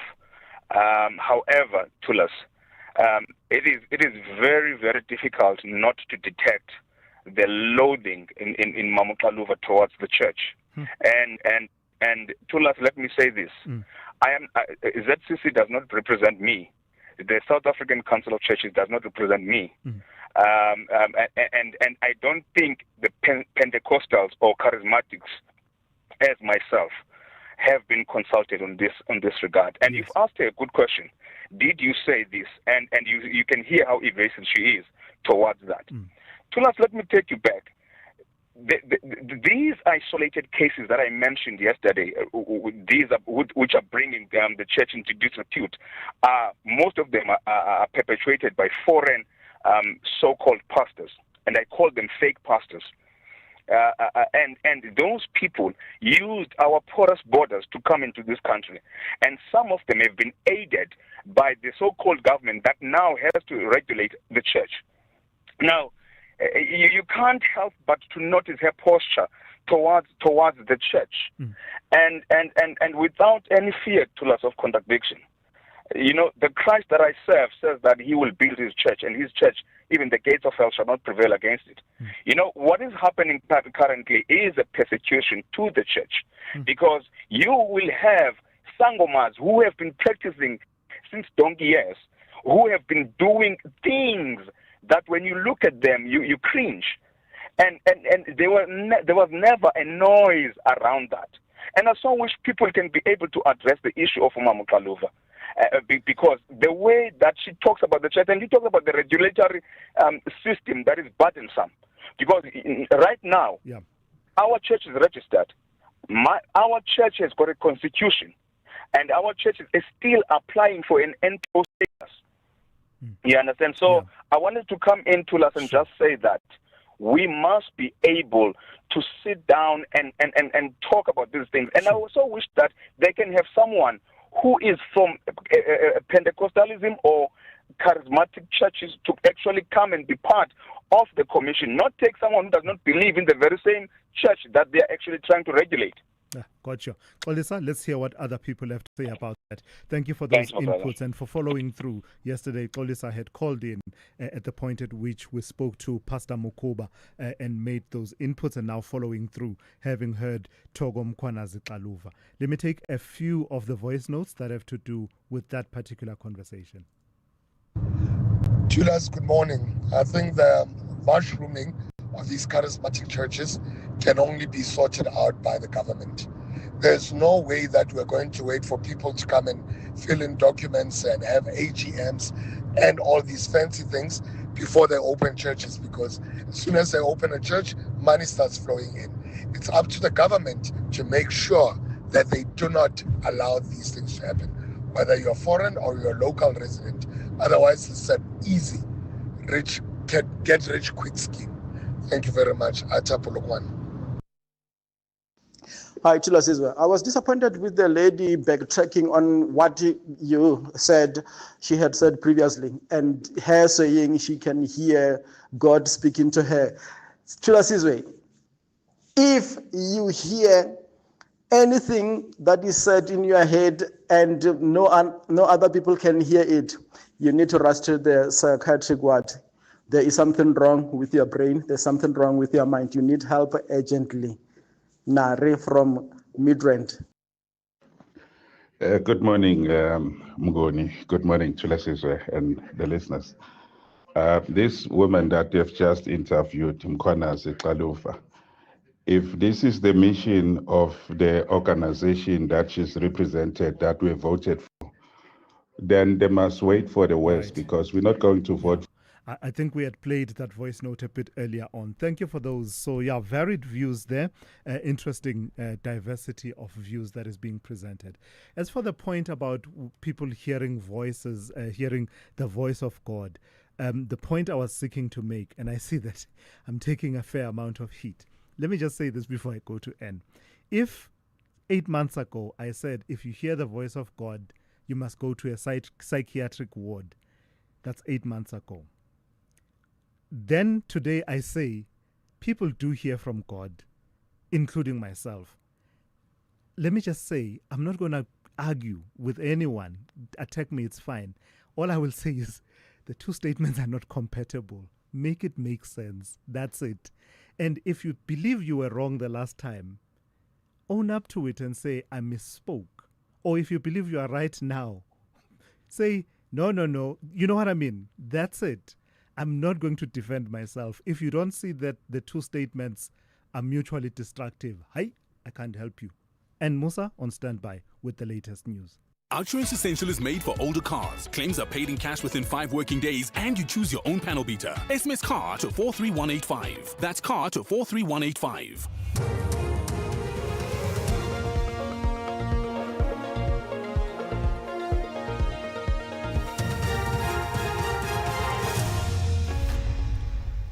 In our top stories, 2 people shot and killed on the Cape Flats and Eskom to implement electricity tariff hike. Good morning. 2 people have been shot dead in a suspected taxi-related incident on Delft in the Cape Flats. Police officers responded to the scene last night near Palm Taxi Rank, where the bodies of a man and a woman were found with multiple gunshot wounds. Police spokesperson Wesley Twigg says preliminary reports indicate unknown suspects opened fire on the victims while they were driving in the area. He says the suspects fled the scene.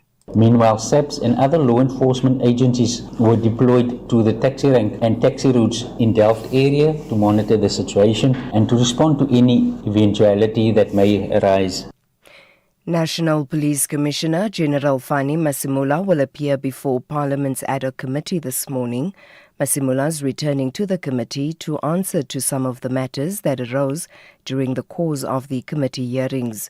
Meanwhile, the presidency is expected to submit written answers from questions it received from the committee regarding allegations of criminal infiltration, corruption and political interference in the criminal justice system being investigated by the committee. The allegations were made by the KwaZulu-Natal Police Commissioner, Nhlanhla Mkhwanazi, during a media briefing in July last year. The ad hoc committee must hand in its final report at the end of this month.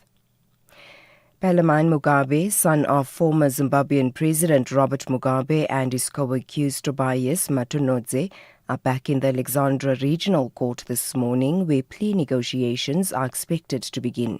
They are accused of shooting a 23-year-old gardener at the Mugabe residence in Hyde Park in February. They face charges of attempted murder, defeating the ends of justice, unlawful possession of a firearm, and contravening the Immigration Act. The pair abandoned their bail application last week after the state argued they may be a flight risk due to their alleged illegal status. Luyanda Danga reports. The legal team representing Pelamine Mugabe and Tobias Motonte has hinted the pair may plead guilty to some of the charges. The state has also accused them of being in the country illegally. The case has been transferred to the regional court for plea negotiations. The state is expected to outline the seriousness of the charges, while the court will determine the next step in the proceedings when this matter resumes today. Former President Jacob Zuma's counsel says the High Court in Johannesburg must accept, in the absence of evidence to the contrary, that President Cyril Ramaphosa did not know Justice Sisi Khampepe had served as a Deputy National Director of Public Prosecutions and TRC Commissioner. Ramaphosa, as a respondent in the case, had said he had asked Khampepe through Minister of Justice Mamuloko Kubai to step down after he found out. But she refused. Dalimpofu made the plea to the justices presiding over the review application of Khampepe's refusal to recuse herself from the helm of the TRC cases inquiry. The president of this country puts under oath, he says to this court, I was not aware of these things. I've now become aware of them and I would not have appointed her. And the other side says, no, that's not true. On what basis can the court make that finding without cross-examining the president, that he has perjured himself before this court? He has not. That finding can never be made. The court has to accept that the president was not aware of these facts. The court, just as the court has to aware that former President Zuma and former President Mbeki were not aware. And finally, Eskom will implement an average electricity tariff hike of 8.76% for the 2026-2027 financial year, following approval by the National Energy Regulator. The adjustment will take effect from the 1st of next month for customers who purchase electricity directly from Eskom.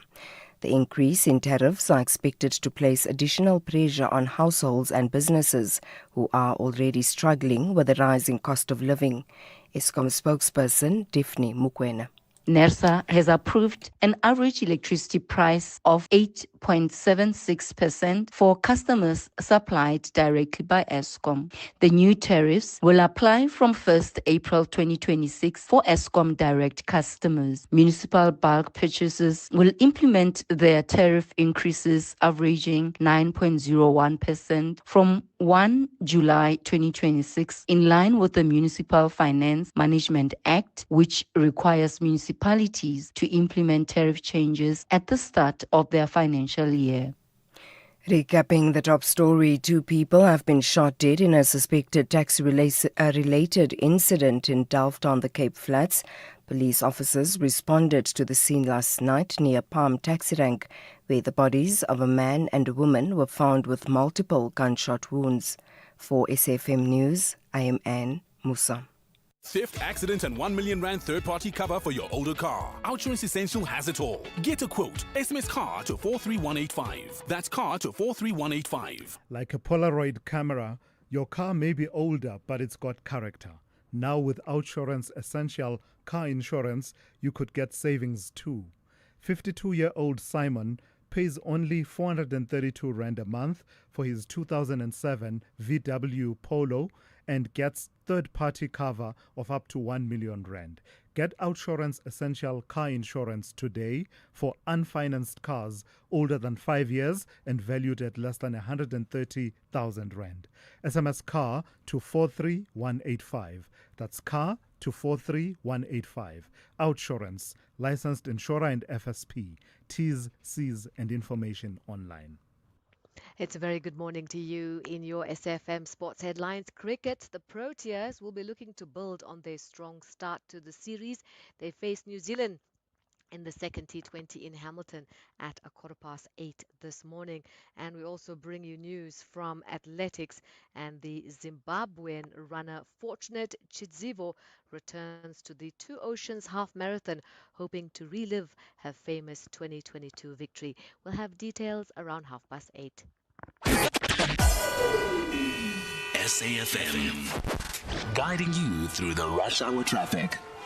Good morning. If you're on the run from Eldorado Parkland, Asia, Protea Glen, often very busy these days. We had an incident a little bit earlier. The Deep Cliff interchange is still there, so it's a really big backlog across all lanes from Devlin up through Deep Cliff. Very slow getting through to Uncle Charlie's side this morning. N3 at Heldon East, the roadworks still pushing a queue back down through the Elands interchange onto the N12 Alberton. Roadworks on the N17 at Osborne Road this morning. Big surprise there, queuing from Rondebolt Road, Boxburg side, through into the Wadeville area. Lights down Winnie Mandela at Hurlingham's Matty Junction. So Winnie Mandela, Peter Place and Republic Road. Coming in from Bryson Ramberg, very heavy on your way to Santon. Crash on the N14 heading to Pretoria, Bruckfontein interchange. That's the Krugersdorp Highway. Queues back as far as the R55 Pretoria West exit, and the N4 Bequena Highway onto the M1 South via Durhamport stays busy with some roadwork disruption this morning. Durban's N2 both ways through Spaghetti Junction looking pretty heavy. The M4 Blue Lagoon to Umhlanga with your north or south around Virginia Airport, it's tight, and the M4 inbound very slow through Congella in towards city centre territory. Cape Town Baden-Powell Drive closed between Walter, Sisulu and Muwe. That closure has narrowed a bit to just where the protesting is, but bottom of Khayelitsha you'll need to divert. One of the diverts, Spine Road, is heavy coming off the N2 down towards Jafta Masemola, and no traffic lights. Robert Sobukwe, Stellenbosch Arterial packed back as far as Delft. With your traffic update, I'm Rob Byrne.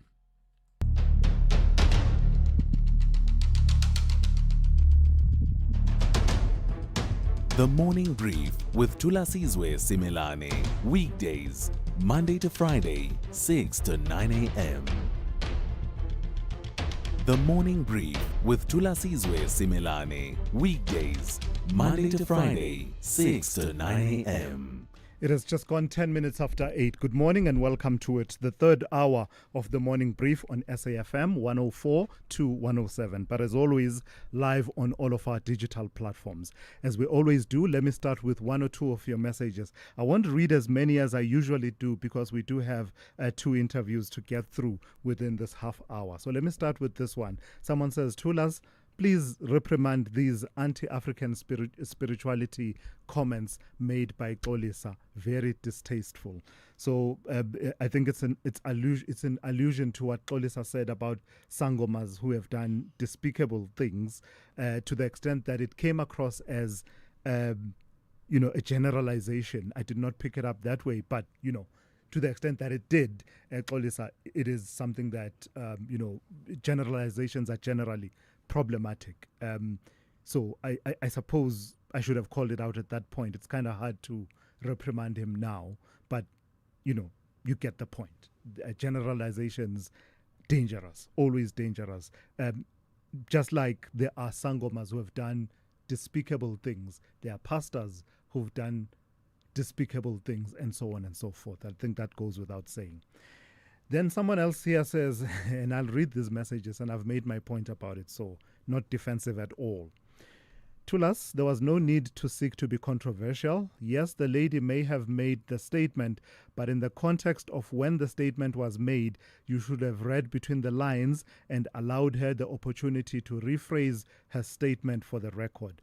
Possibly what she meant to say was, quote, nobody hears the voice of God saying you should sleep with or engage in sexual acts with your pastor. If you do hear such, then you need psychiatric help, end quote, says that person. I get you rephrasing it, but the point is we had her on the line and she had the opportunity to rephrase it that way if she wanted to. It's not up to me to, quote, I gave her the opportunity. You're saying I should have given her. Me asking about it was me giving her the opportunity to rephrase if she wanted to. And she said what she said. The woman spoke for herself.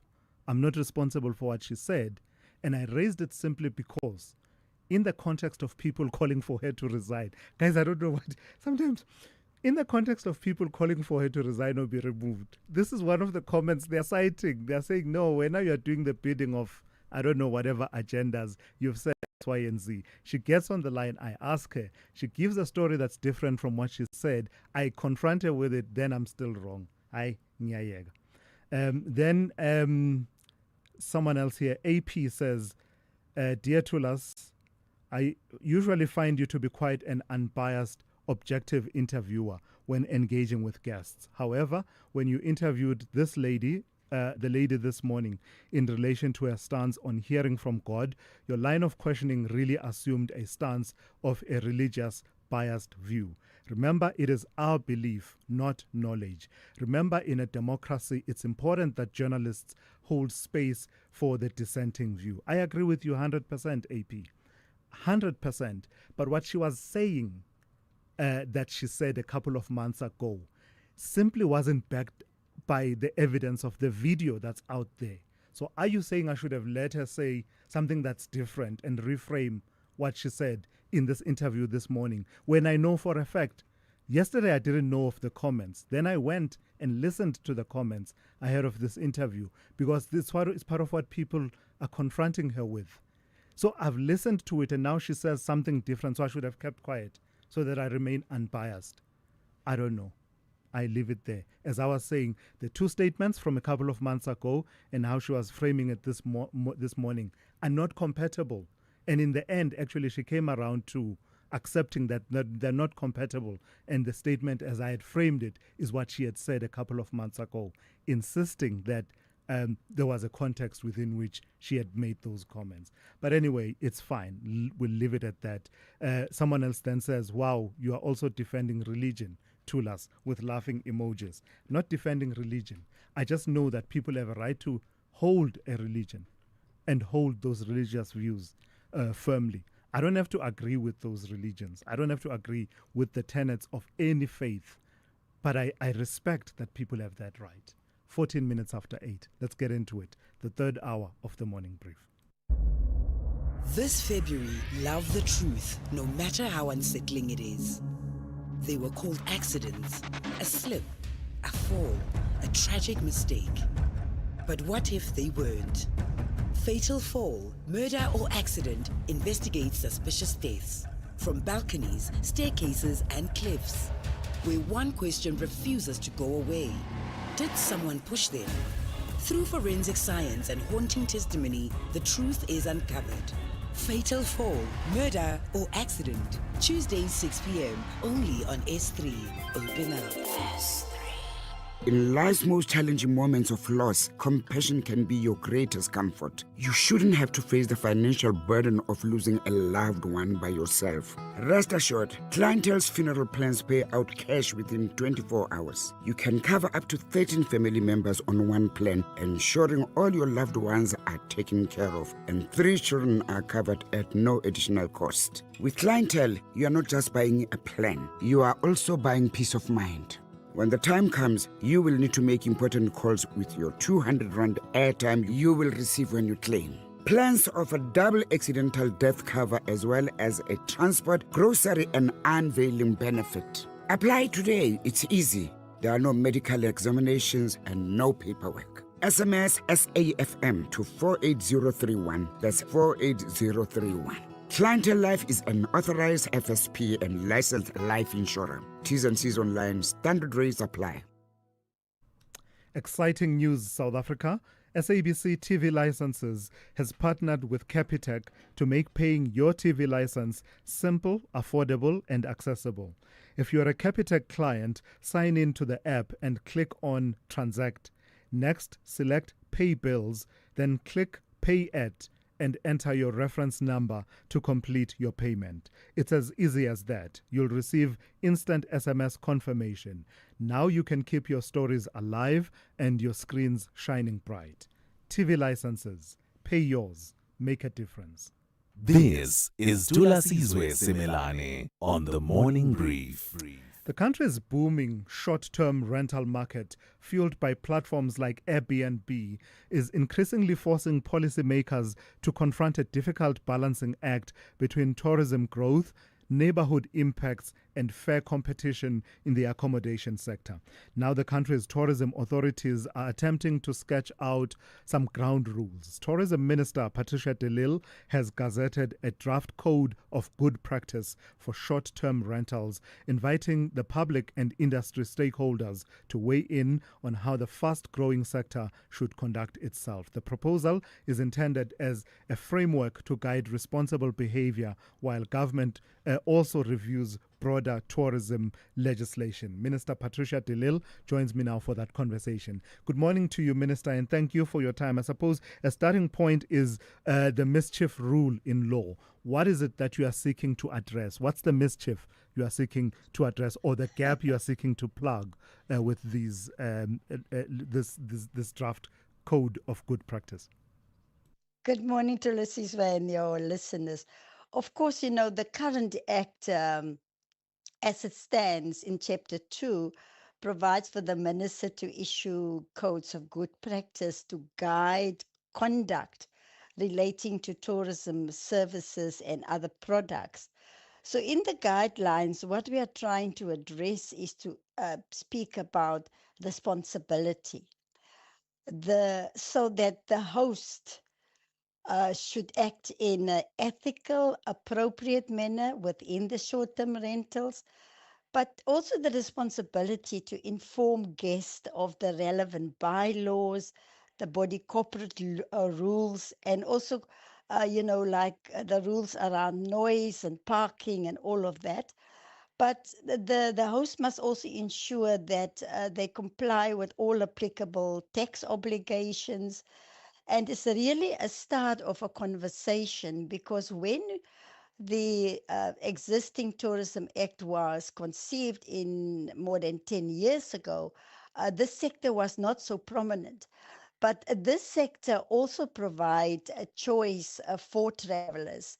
You know, if they don't want to stay in the normal hotels, they've got a choice of short-term rentals or Airbnb. But it's finding that balance to make sure that we keep both the host happy, the visitors happy, but make sure that we assign responsibilities. So we are reviewing the Tourism Act in terms of the new white paper that has identified gaps within the Tourism Act, especially around short-term rentals. And whilst this process is underway as we speak, I have resolved to find an interim solution that will guide the short-term rentals, given that there's an urgent need for guidance here. So is it that up until now, those practices you're talking about, informing the guests of the various rules, municipal rules, codes of conduct within the sectional title schemes and the likes, that has not been happening? What has been the impact thereof in terms of the short-term rental as an option within the tourism space? Yes, we do have a short-term rental association in South Africa. We also have got Airbnb. And, through their own rules and with their members, they are playing an important role to ensure that, the host behave in a responsible manner. But you do find in some instances where hosts are not members of those organizations, and that's where the problem really starts. And the Short-Term Rental Association has been working very closely with us and Airbnb to say that, look, we don't want to over-regulate the concept of short-term rentals and Airbnb, but you do need to regulate the spaces that are being used for this. And also, Thulas, the municipalities, the metropolitans, they play an important role here. Because under the Constitution, municipalities are the primary authority on municipal planning, land use and zoning. So we're also working closely with the municipalities across the country to find that balance that we can regulate the sector, but in a way that the sector still provides the current service and the choice that they give to travelers where to stay.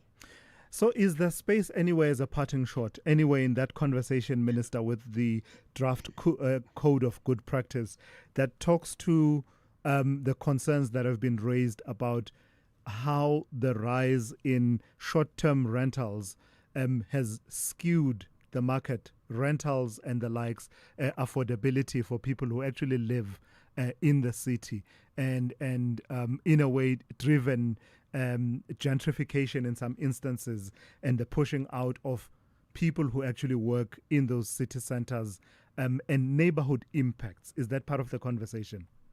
Definitely, you've identified it so correctly. But on top of that, what we are also dealing with is that apartheid spatial planning, where a lot of people were displaced. Our cities are not integrated. We are not using government-owned land for the purpose of integrating cities, making sure that we bring the working class closer to work opportunities. And it's just not affordable. So because the short-term rentals has driven up the prices in the cities. So part of the solution is that the cities especially must use city-owned land and government-owned land to do that integration. They must have special plans for gentrification, because then gentrification also further displaces people further away. Poor people spend about 40% of their income just on traveling to and from work opportunities. And so the critical discussion here with SALGA, with the cities, with the municipalities, is to say, hi guys, wake up and smell the coffee. You are not proactive in preventing gentrification, in preventing further displacement after the apartheid spatial planning on top of that. So it's very much part of the conversation. All right, Minister, thank you for your time this morning. Let's leave it there. That's Minister Patricia de Lille, who is Minister of Tourism. Get Spar Super Savings at every store, in every aisle, every day. like 500 gram Spar macaroni or spaghetti. Buy any two for 26 plus 50 megs free data on Spar Mobile, or 2-liter Spar sunflower or canola oil for $64.99 plus 150 megs free data on Spar Mobile. Now that's super savings. Price is valid from 9 till 22 March while stocks last. Only at Spar. T's and C's apply. Get ready for something exciting. South Africa's biggest celebration of innovation is here. The SA Innovation Week brings together innovation, investment, research, industry and public sector priorities to shape the future of South Africa. From the 16th to the 20th of March, SAIW presents breakthrough technologies, live demonstrations and powerful collaborations, including provincial innovation engagements across South Africa. Brought to you by the Technology Innovation Agency, an entity of the Department of Science, Technology and Innovation.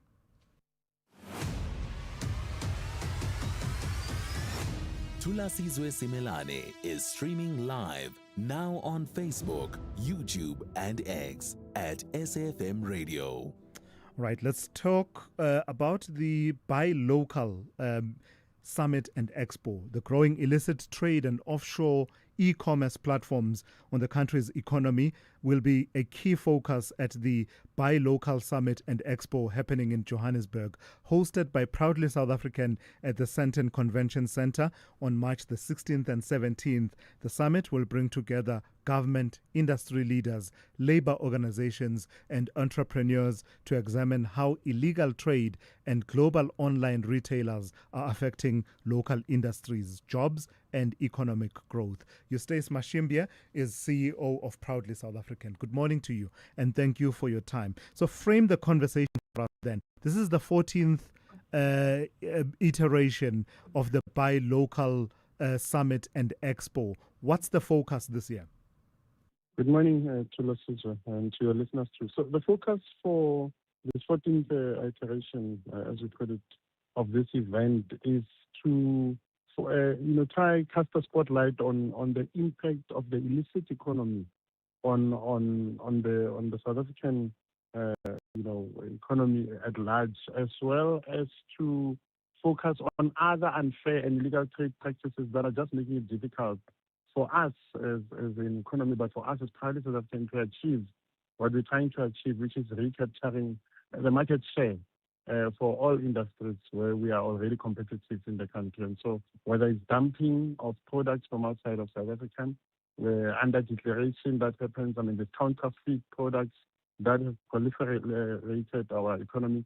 And so there are a lot of conversations around all of those issues with solutions obviously being sought and looking at what other economies have done to try and counter the impact of the illicit economy on their respective economies. Yeah. So the illicit economy is one thing, and I imagine you would have your own views following some of the announcements we've heard from President Ramaphosa recently about attempts to focus on that illicit economy.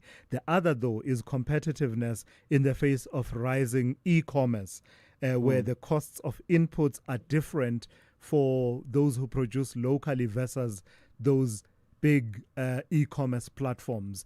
What solutions are being discussed in that realm that would help the competitiveness of local products, even in the face of rising e-commerce?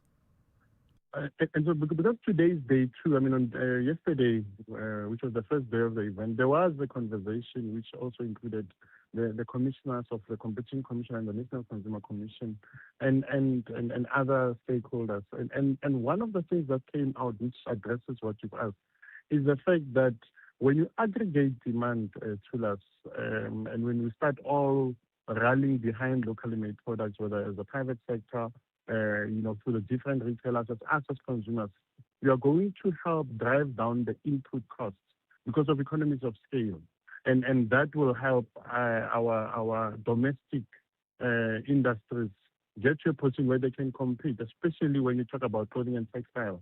The conversation was really on the impact of offshore e-commerce retailers like Shein and Temu on the domestic industry, where we've seen that since these platforms came into the country, we have already had about 8,100 jobs displaced in retail and manufacturing. And so that can be countered through measures at a policy level, but from an aggregating of demand perspective where we all say we are going to buy locally made products. Yes, we understand the high-priced consumer will always be guided by price, but in order to get to those price points, like we had been doing in a lot of instances on the back of the master plan, we have to aggregate demand and all rally behind those products. All right, I've got to leave it there for this morning. All of the best for day 2 of the conference of the summit. That is Eustace Mashimbie, CEO of Proudly South African. Brings us to 8:30, and Musa on standby with the latest news headlines. Good morning. Thanks to us. In the headlines, the Independent Policing Union has called for the implementation of exit vetting. This follows the arrest of a former Special Task Force member, Matipandile Soteni, for the murder of former EMPD officer and whistleblower Marius van der Merwe, also known as Witness D. 2 people have been shot dead in a suspected taxi-related incident in Delft on the Cape Flats.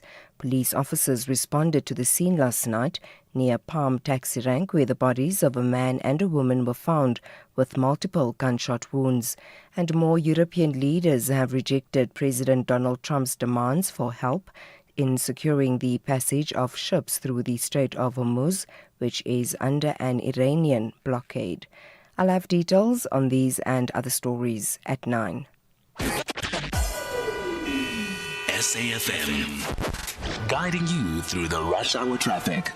A lot of people talking about the N3 north at Helden East and the sort of, not roadworks, but cones and restrictions that are out there. So no sign of any roadworks, but some traffic restrictions, and it just causes a really big backlog. If you're on your way from the south side of Joburg, you want to get through towards Giluli, using the N3 to get out for flight connections at the airport or a meeting or somewhere you've got to get to on time, and use that N3 at peak and morning time. Just make sure you've got plenty of time to get through. Sandton is jam-packed. South Road in from Marlborough Gardens, Marlborough North area, coming off Marlborough Drive. South Road around to Ravonia is heavy.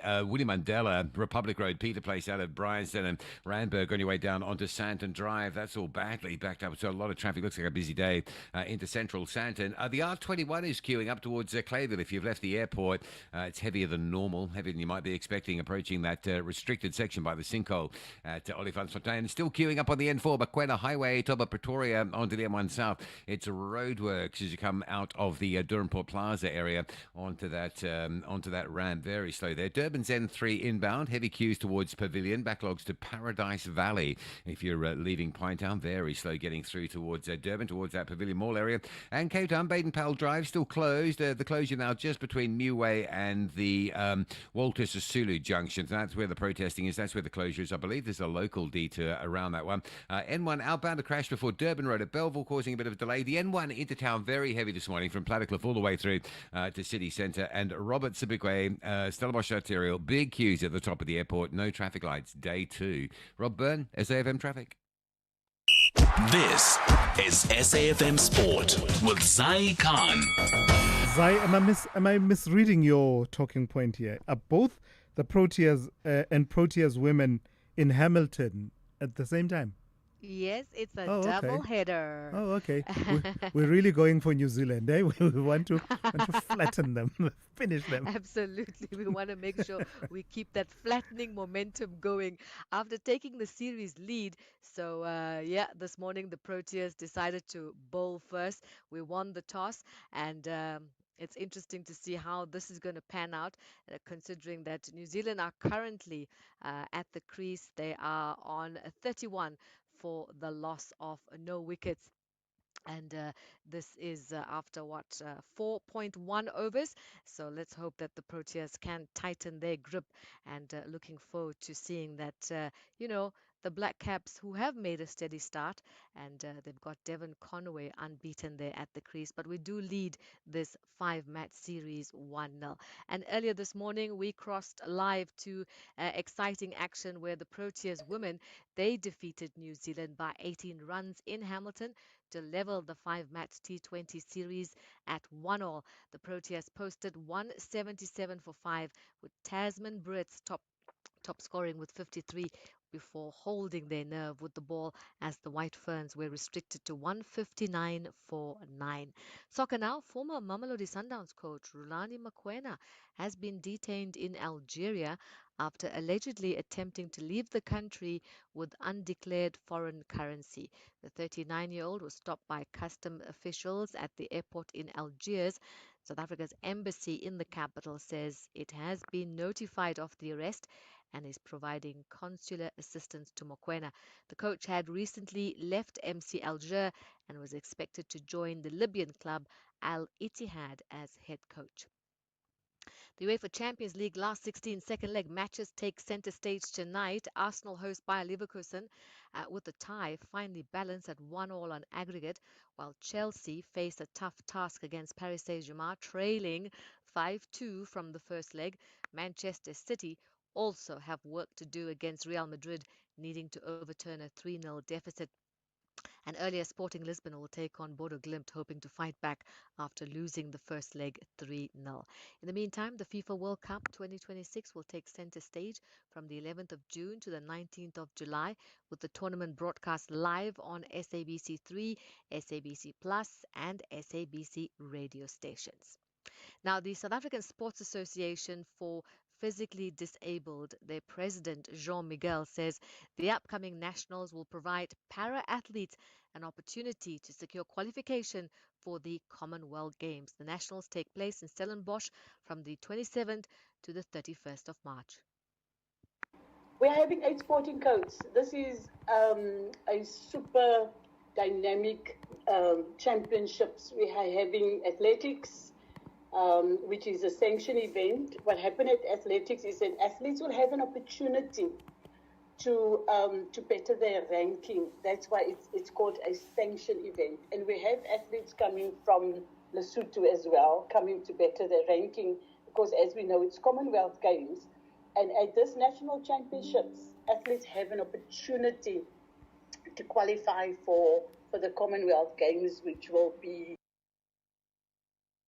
And finally, Zimbabwean long-distance runner Fortunate Chidzivo will return to the Two Oceans Half Marathon next month, hoping to recreate the magic of her famous 2022 victory. The 39-year-old, who holds Zimbabwe's half marathon record of 1 hour, 10 minutes, 50 seconds, has been impressive form this year with wins in several road races in Harare. That's your sport. Check back at around 12:30. You'll have John Gericke. I'm Sai Khan. The Business Update on SAFM. Dowling, good morning to you once again. Let's talk telecoms. Talk to me about MTN and their performance in West Africa. You're saying that's given them something of a boost, yeah? That's right, Thulas. MTN's turnaround efforts in those countries are bearing fruit as the firm is back in the black. The recovery was led by MTN Nigeria, where service revenue jumped 55% in constant currency. EBITDA more than doubled, and the operation returned to profitability after a 6.8 billion rand loss the previous year. Data and fintech growth alongside pricing adjustments and a stabilizing naira drove the improvement. MTN Ghana also performed strongly, with service revenue up 36% and EBITDA margins rising 60.2%, the group's highest. South Africa, however, delivered modest growth, with service revenue up 2% and EBITDA down 10%, reflecting competitive pressures in the prepaid market. Overall, MTN added 16.3 million subscribers, surpassing 300 million in total, while free cash flow surged and dividends rose 45%. So shareholders will be smiling all the way to the bank. I know we don't say Sabawell anymore, but Sabawell to be a Sun International shareholder. They are smiling all the way to the bank as well. That's right, Thulas. The firm is paying a special dividend of 256 million rand for the annual period, alongside a final dividend of around 2.50 rand per share, bringing the total ordinary dividend to around 4 rand a share, which is up 6.5% from FY 2024. Now, the boost in payouts comes after it delivered a bumper set of earnings, with the group's online betting platform Sunbet continuing to drive growth, which comes as no surprise. Now, that unit posted a 75.9% increase in income to just over 2 billion rands, supported by higher customer engagement and increased deposits. Now, management is investing in technology and user experience to scale the business further.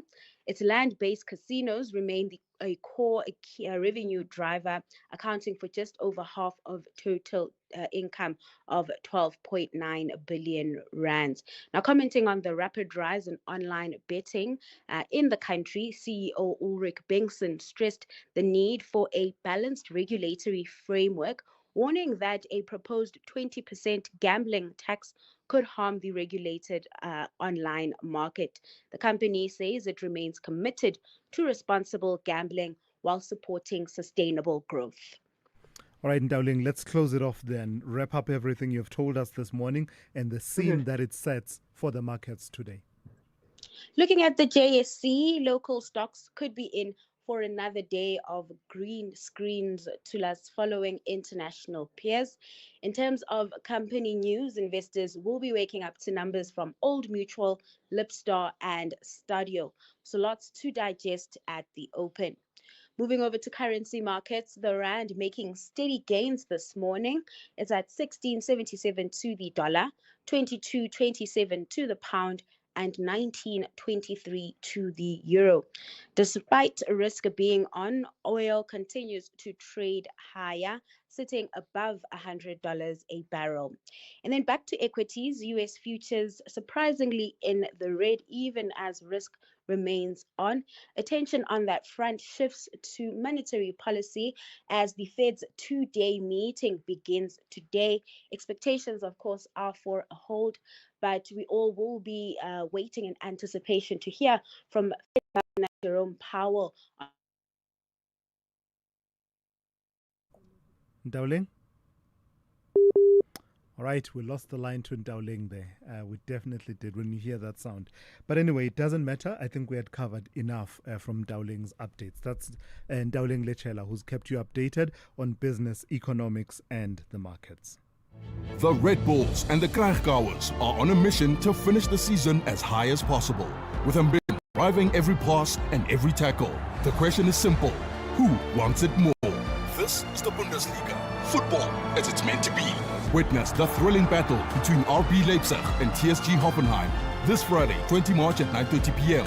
live on SABC Plus and SABC Sport on DTT Channel 4. Proudly brought to you by SABC Sport. For the love of the game.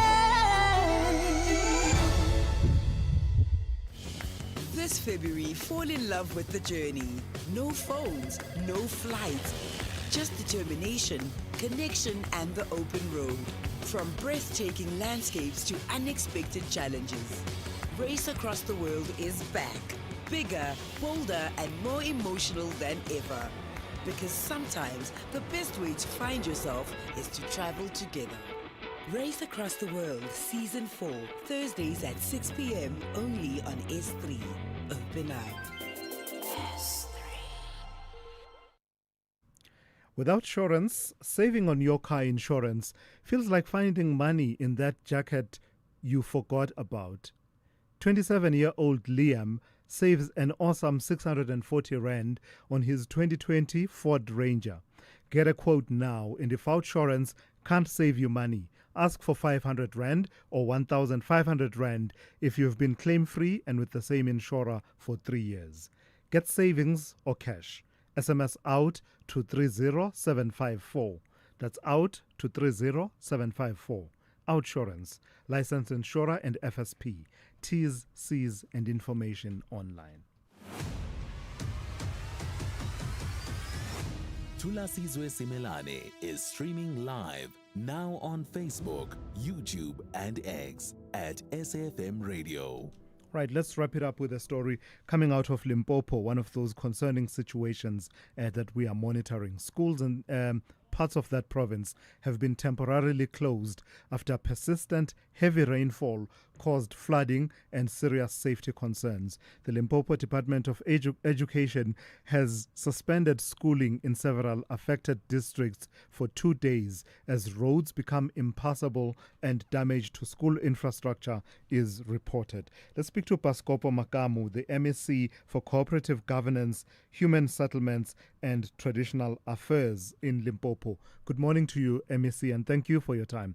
What's the spread of the flooding in terms of the districts, and how concerning is the situation and the impact of that flooding in those districts?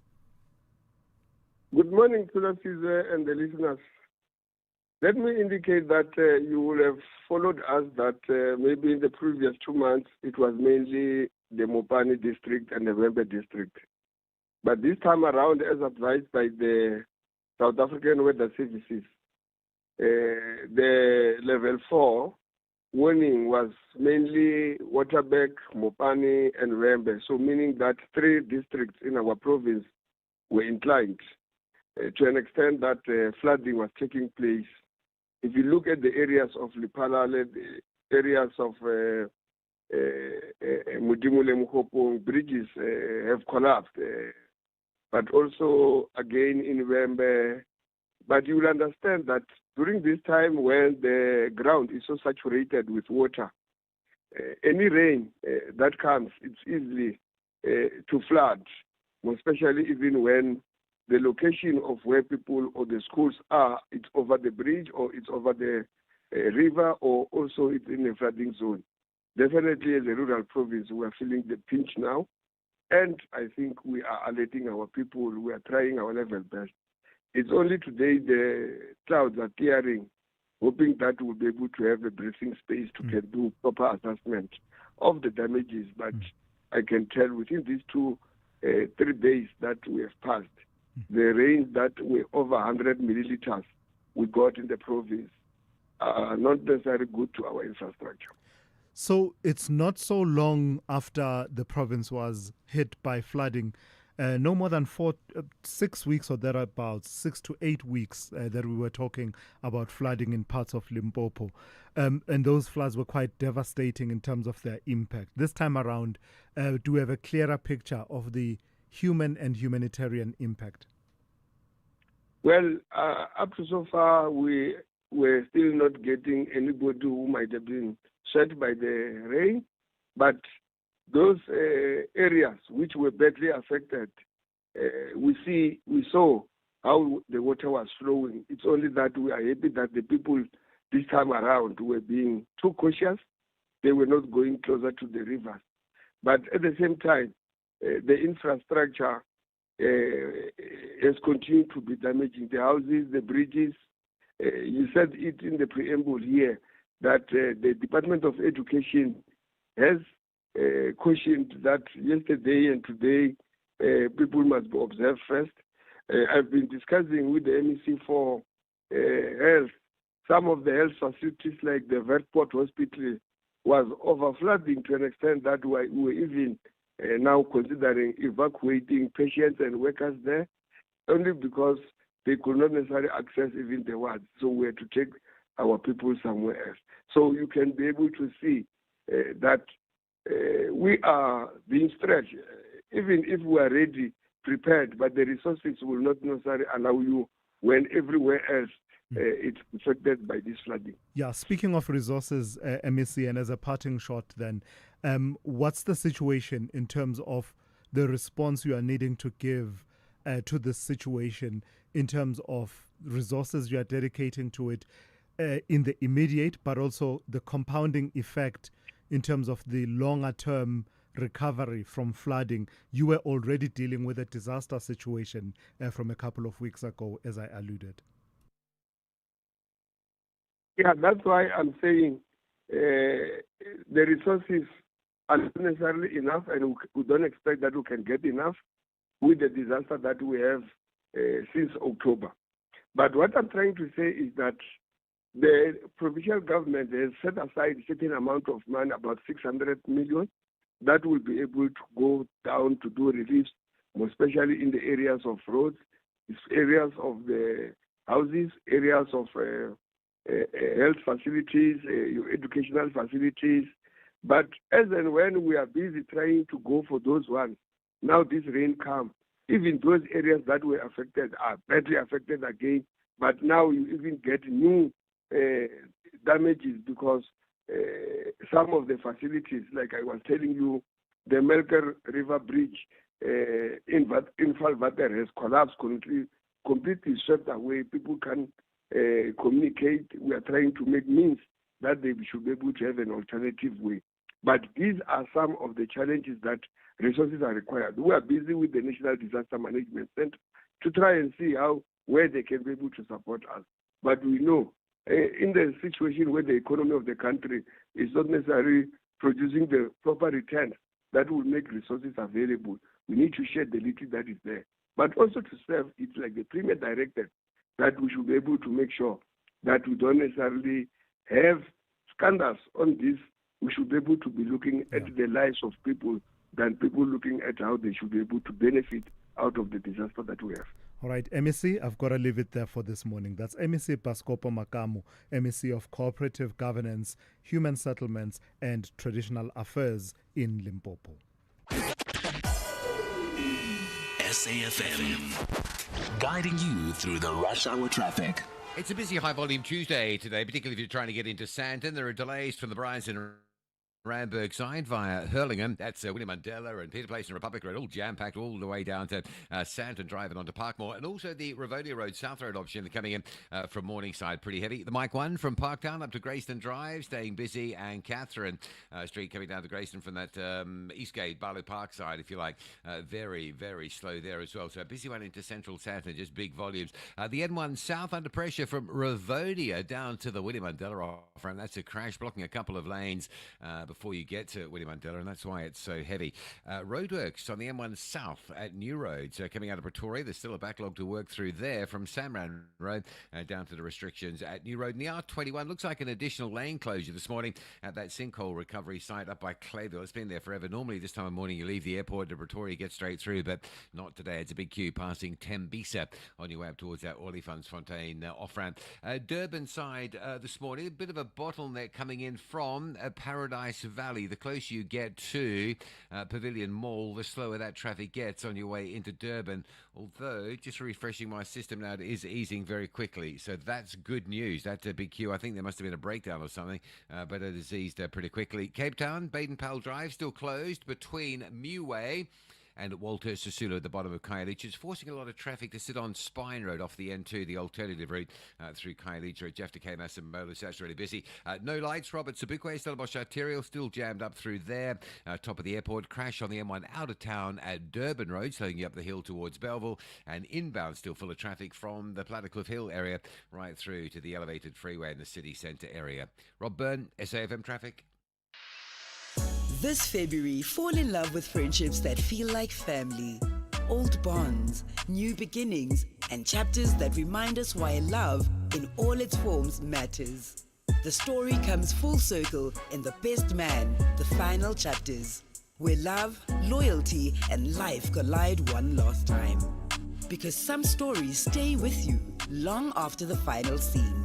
The Best Man, the final chapters, weeknights 7 p.m. only on S3. The Love. S3.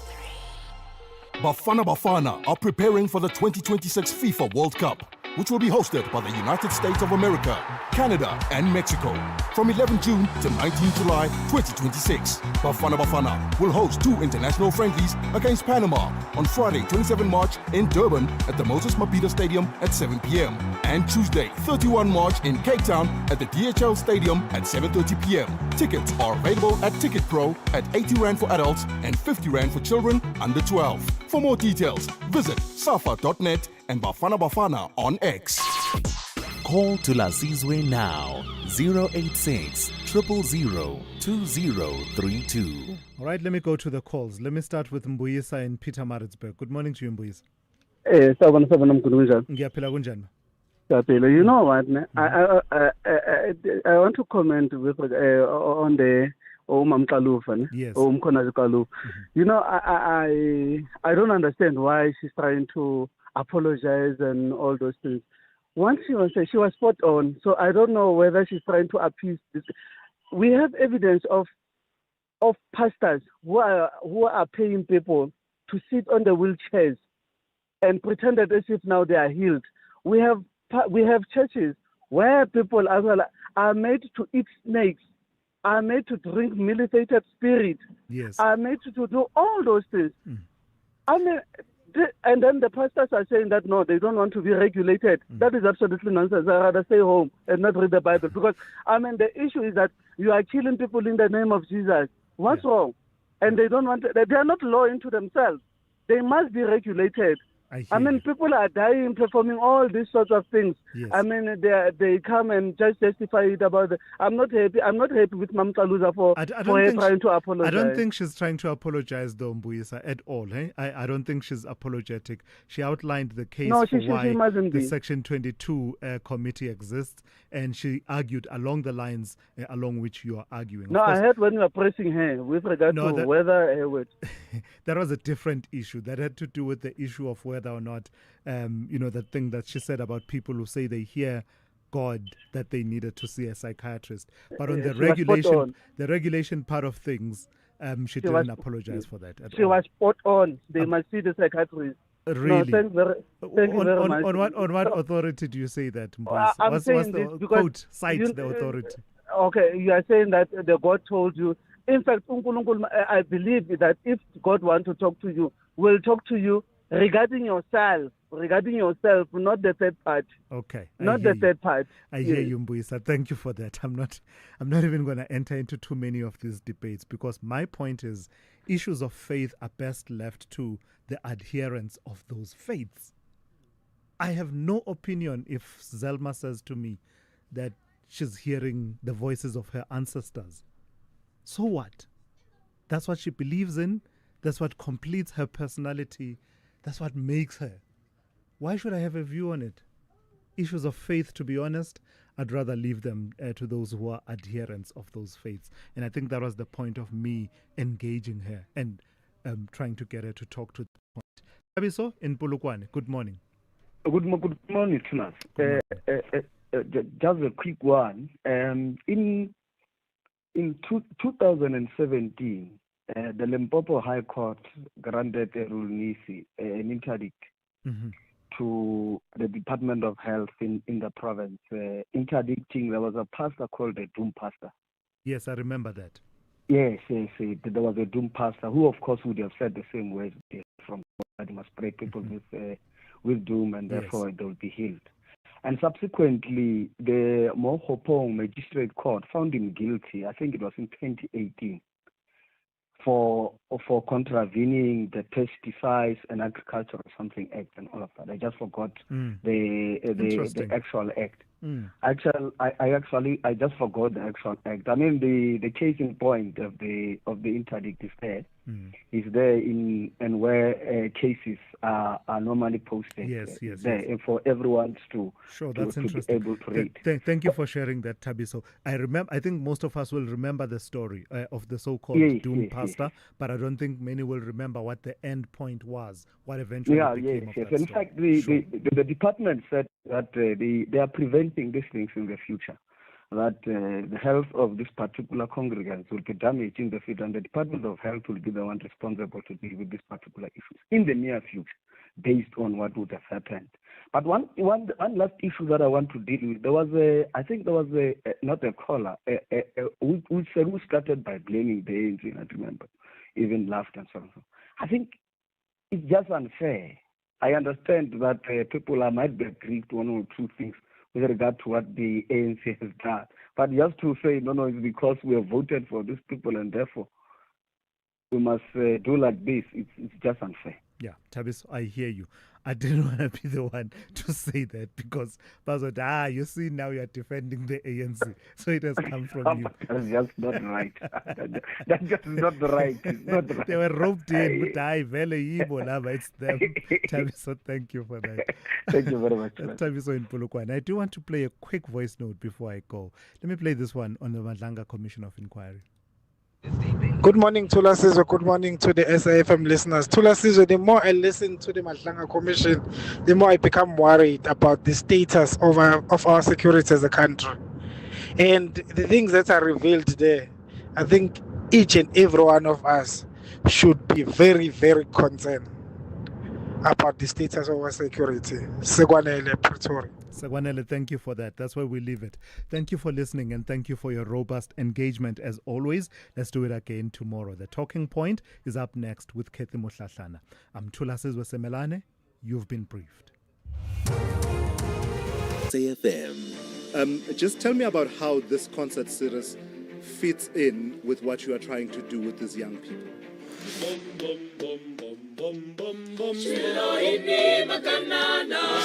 The reality is that private funders do not just thoughtlessly throw their resources around. It is one thing to get a backtrack like that for a finance guy, hey? Yeah. Somebody just WhatsApped me to say that she has a daughter who has hearing loss. Corruption in South Africa has reached disgraceful levels.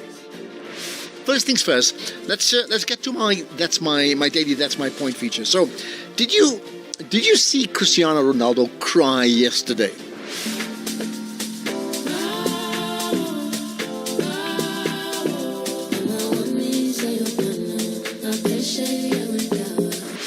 This is SAFM.